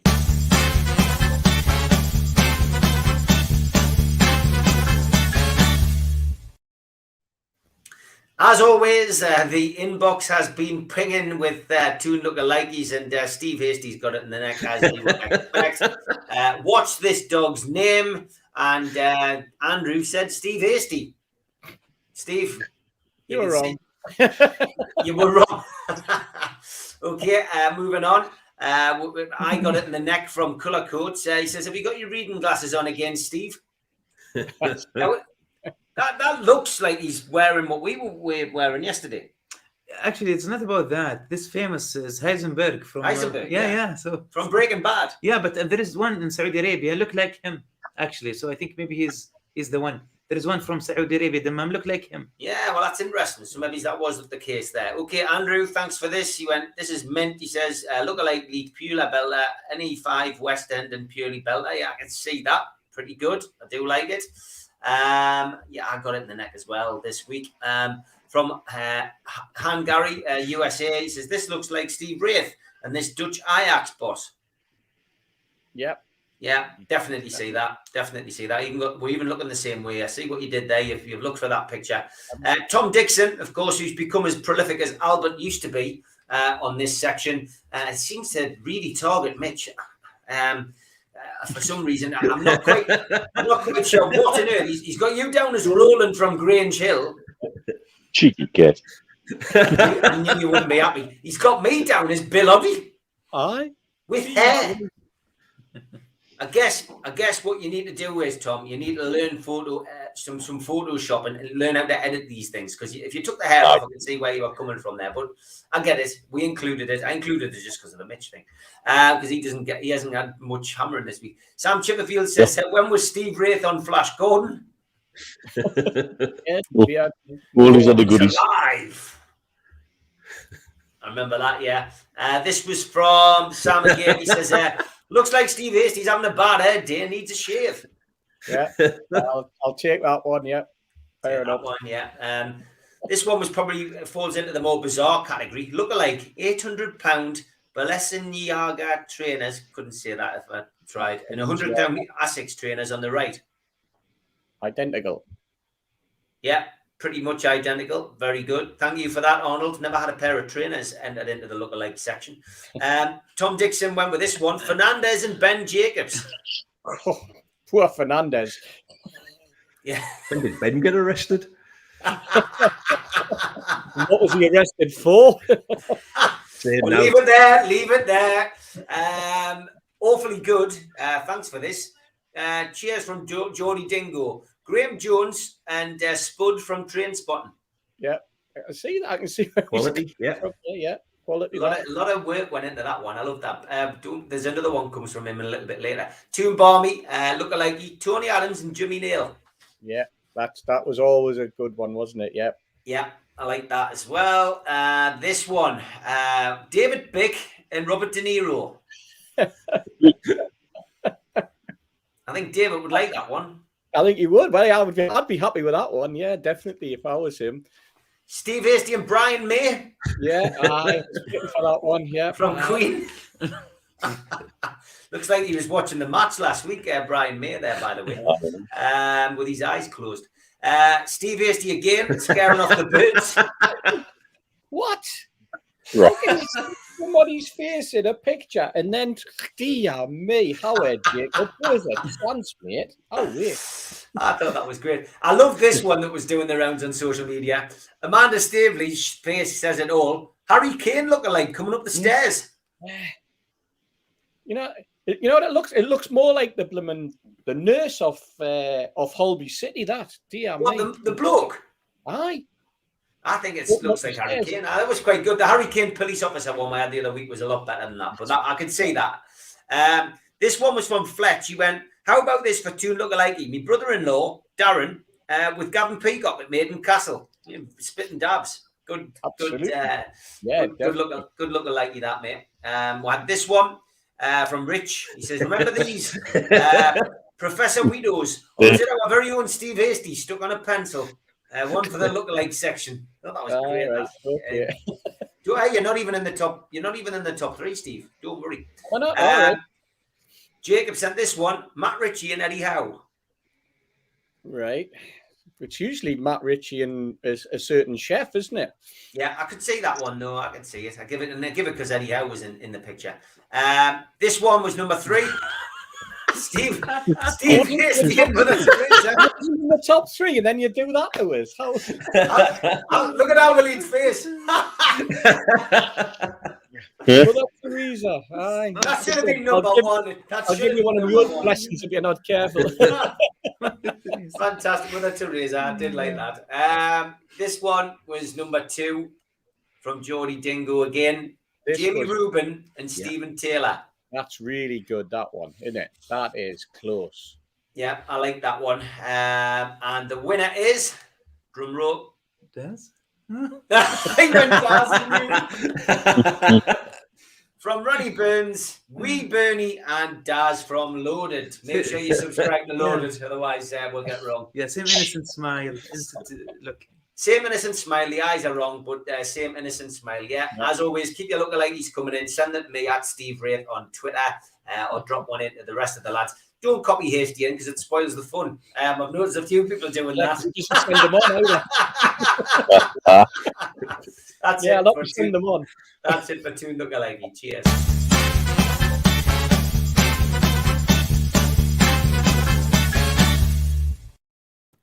Time to welcome Junior Turner in. Good evening, Junior. How are you, mate?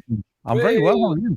Yeah, good to see you, mate, and good to have you on the show. Newcastle fan, of course, and seeing you doing the rounds with your new single. Tell us a little bit about it. Where the idea came from.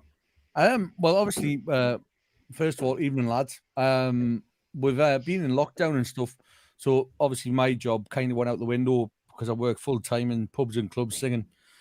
So my job was non-existent. So I spent most of lockdown fishing and finding other things to do with my time. And one of my mates I go fishing with, he kind of kept going on and on about how do you write songs and where do you get your ideas from, and you should get back in the studio when they open back up and stuff. And I was like, you know what it is, I brought out 2 commercial albums and I've done quite well in the States with them, with like commercial songs and stuff.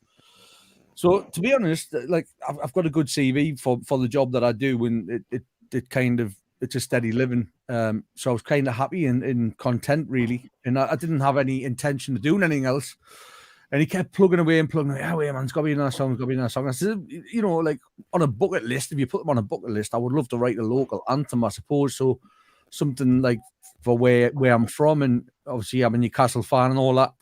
And for about 2 years, I'd had the chorus in my head, take me home to the banks of the river time. So I sang that to him sitting there fishing, and right, that's it, we'll go with that. And I was like, yeah, but that's just an idea. Sure enough, I pressed on and on and on, and within, I think it was about 4 or 5 weeks, I wrote the whole song. And but it's a precarious situation, isn't it, Steve? Because at the end of the day, as you know, being an actor and stuff like that, you know, doing the actual work on a song like this, if I brought it out and it was a total flop, I've got to live on the doorstep of where I've put this song, and I've got to live with the consequences of it. So I was really, really like worried about it. Had to be bang on for us to be happy with it. And it wasn't until the day we actually got in the studio and actually heard the finished product, I was like, yeah, this could be all right. But even still then, when we released it, I was still sitting there thinking, oh God, as you know very well what Twitter can be like and Facebook, and I was sitting there thinking, oh God, I'm going to get absolutely hammered here. And to be honest, I mean, I couldn't have dreamt where I sit today with this song is quite the opposite. It's a great song. People love it, which is a big relief to you. And you know, I know you were at Wonder Bar with Mickey Edmondson and the lads, and you got a chance to meet Alwaleed last week as well when you were belting it out on stage. We are going to play it at the end of the show to play out with it. Whenever we get somebody new on the show, we always ask them, you know, when did you fall in love with Newcastle? What was your first game, Junior? Leicester 7-1 promotion. Leicester 7-1, and then I got my season ticket soon after that. So I was brought up primarily on Kevin Keegan's Entertainers Football. So as you can imagine, the last 14 years have been, as it has for all of us, been like a toothache. So yeah, I was really fortunate to be introduced to Newcastle United, probably at the peak of what we've seen so far from them. Yeah, I mean, a great game to pick. I mean, I've talked about mine many times. Newcastle United at home against Liverpool in the 2-2 friendly. Keegan's last game taken away in a helicopter to be at that game. Fantastic. The takeovers happened. You know, it was a long drawn out affair during COVID, which wasn't great. How pleased were you to see the club finally leave the clutches of Mike Ashley Jr.? No, it's a relief really, because I was kind of reluctant to go out. I went to the odd game here and there, just kept going back for more punishment, I think, like many of us did. But it was more sad to see than anything, because, like I say, I haven't been brought up on Keegan's football, and then to see him, you know, handle people like Kevin Keegan and Alan Shearer in the way that he did, it was just not the same. I was sitting there, obviously, I don't sit in the best of places to start with. I sit in the Platinum Club where the atmospheres can be quite lackluster at times. But even in the Platinum Club, you know, you were hearing people arguing and stuff like that. And it was like fans were turning on each other, and it wasn't nice to see, you know. It wasn't nice to see. So when the takeover came, it was a massive relief first and foremost. But now, I mean, I was with Alwaleed the other night and we're sitting talking about the future and getting excited, and it's just great to have that buzz back, I suppose. Definitely. I mean, the new manager situation hasn't been resolved yet. We're led to believe it could be Eddie Howe, and you'd imagine that's going to happen over the next, 48 to 72 hours. Happy with that? Yeah, I suppose. I think what we've got to remember is, and I think I put this in a comment on one of your podcast the other night. We started out with Kevin Keegan, who had no experience walking into the job, and it just seems like every person on social media, which they have done for quite some time, but more so this past. Since the takeover and Bruce has left, has turned into a football analyst when it comes to who should and who shouldn't have the job. But at the end of the day, I think if it's narrowed down to Eddie Howe, he's young. He speaks well. I've seen like the Monday Night Football clip about tactics and stuff like that. And obviously he's aware of Graeme Jones and he's aware of a few of the players that we've got up there. And I suppose the way you've got to look at it is it's kind of like Alex Ferguson went to Man United kind of young, and he had a sustained period to build that team and become successful. At least with Eddie Howe, he's coming in young, fresh ideas. Bournemouth played on the front foot compared to what we've been used to, playing counter-attack, sit-back football. So, yeah, I think there's a lot of positives to take from him coming in the door. Yeah, I mean, look, he was tipped to be England manager 5 years ago. He was, he won awards, and I think you're right. And I noticed that coming up on the chat that you put that in a couple of times. And I think you're right. Kevin Keegan was playing golf in Marbella for 7 years and strolled in, never had a managerial job, and took off. At least Eddie Howe has that experience of not only taking Bournemouth from the 3rd division up into the Premier League and keeping them there for a numerous amount of years, but he's got the experience. He's been involved in relegation battles as well. He knows what it takes. And I just think the best thing about it is these library photos that they use, or library videos of people on the training ground. The key thing is that Eddie Howe can be seen coaching, talking, directing. Whenever we saw Steve Bruce doing that, he was strolling around. You had the free kick defenders lined up, and Eddie Howe's telling people what to do, and Steve Bruce is standing with his hands in his pockets. Every bit of footage of him on the training ground is a chatting, and the fact that he wasn't actually at the training ground for 2 days a week, in Monday to Friday, probably didn't help either. So I'm delighted if it is Eddie Howe. Let's hope that it is. Okay, the way we finish the show off is by going round the table and asking about tomorrow's game and predictions, etc. We do also have Julie Baker's favourite, so I suppose we better get that in before we finish the show.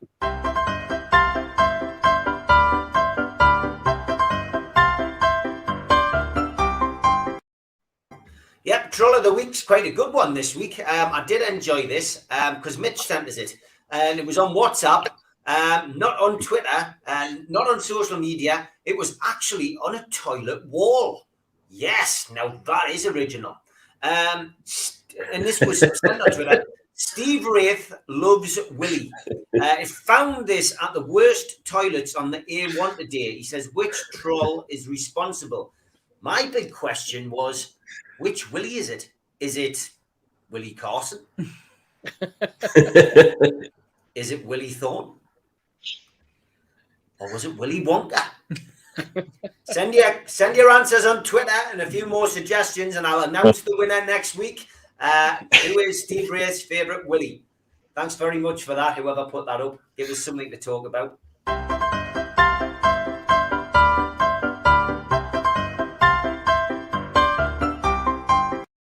Love that, Mitch. Absolutely brilliant. Mitch, then. Brighton away tomorrow. Alwaleed's first away game as a Newcastle fan. How do you see it going? I'd love to see a reaction. The reaction we didn't really get against Chelsea. I'd love to see it again. Players to stand up and say, I want to be part of this revolution going forward. I want you to notice me as a new manager coming in. Are we going to get that reaction? I genuinely don't know. I can see with managing to get another draw out of the game for no apparent reason other than I would really not like to take another defeat, and I'm going to go for a draw tomorrow. You'll go for a draw, okay. Steve Hasty? Watched them against Liverpool last week. They knocked the ball around well. They're full of confidence. They got a 2-2 draw at Anfield. Not many teams will do that this season. And at certain points in the game, I had Liverpool on the back foot. I'm worried about tomorrow. I think that they're a confident team. I think they're full of confidence. I think they've got a good manager who's got them playing decent football, and I can see us getting beat either 2 or 3-0. Okay, Junior. Well, what do you think? I mean, it's for me. Yeah, I said this the other day. I think Graeme Jones has got the chance. It's his last day in the hot seat. I would more or less surmise from what's going on and being said. So for me, he's got to just go there and take the handbrake off. Really, he's just got to say to the lads, look, Eddie Howe's probably going to be watching on. Now's your chance to go nail your shirt on your back. Go and take the chance.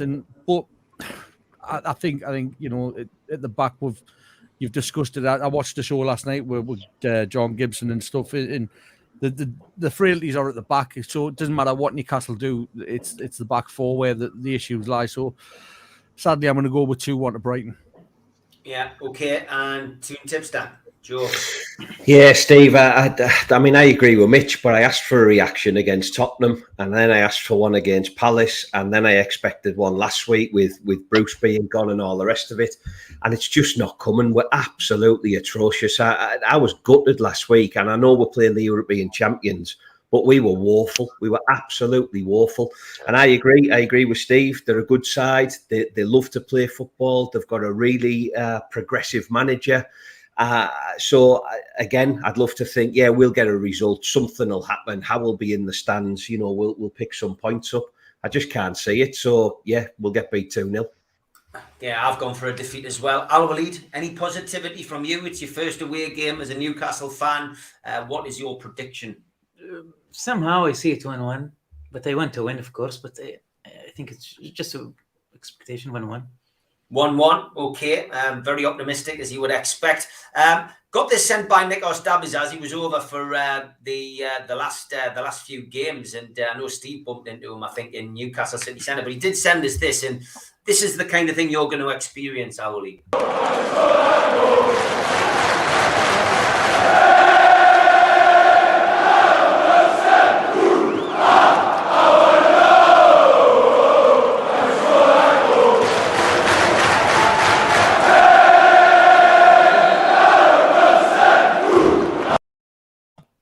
Great stuff. That's what you're going to see tomorrow. And honestly, when you go to an away game, it's one of those experiences. I know you're going to be sitting in with, me, dad, etc. But I think that situation. But because I'm sitting around them, I can't shout.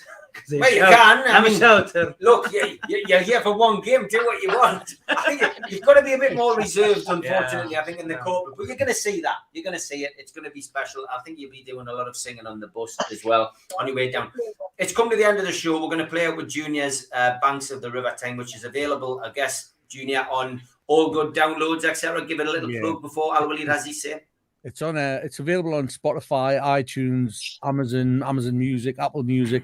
But it's also on CD from the back page and Granger CDs in the Granger Market and juniorturner.co.uk. If you get the CD, I think it's £3 and £1 from each sale goes to the NUFC food bank as well. Wonderful. Great stuff. You can follow Junior on Twitter as well. His Twitter handle's up on the screen there, so give Junior a follow on Twitter. Alwaleed, we will leave tonight's 3 Amigos and the final word to you. Have you got a message for the fans who are watching tonight? Yes, I have a lot. But before I go to the fans, I just want to thank Jenna Turner for giving me the song to be the theme of my show. And today I make a special dance with my wear in front of River Tyne. But I need just edit it before to send it to. I look forward Junior, to it. Thank you, again. Thank you, Newcastle City. I can't thank you enough. You feel me like welcome. I'm home. I never lost. Everything is you make it very easy for me everywhere.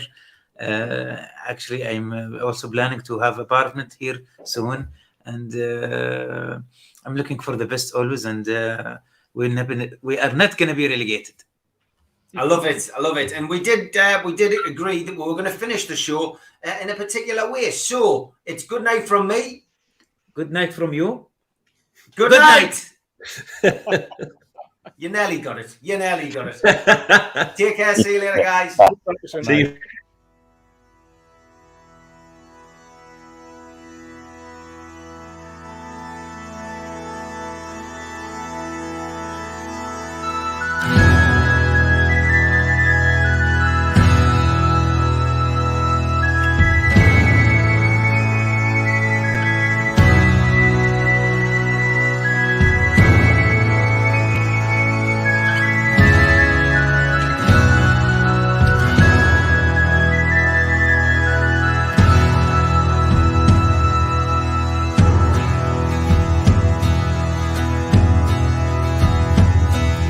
Newcastle's where I come from, and it's in the heart of me.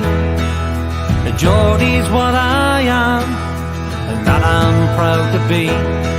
When you look back at our history, it just fills your heart with pride. From the coal mines and the shipyards to the bridges on the Tyne. No matter where life takes us, wherever we may roam, it can never change us, 'cause the North East's always home. Take me home to the banks of the River Tyne. Take me home to the place that I call mine. It's a place I love best, 'cause it's better than the rest. Take me home to the banks of the River Tyne. There's lights that burn so brightly, in the northeast sky they shine. From a place that Geordies worship, where legends wear number 9. You can travel right round the world, even meet the Pope in Rome. But nothing beats the feeling of when you come back here to home. No matter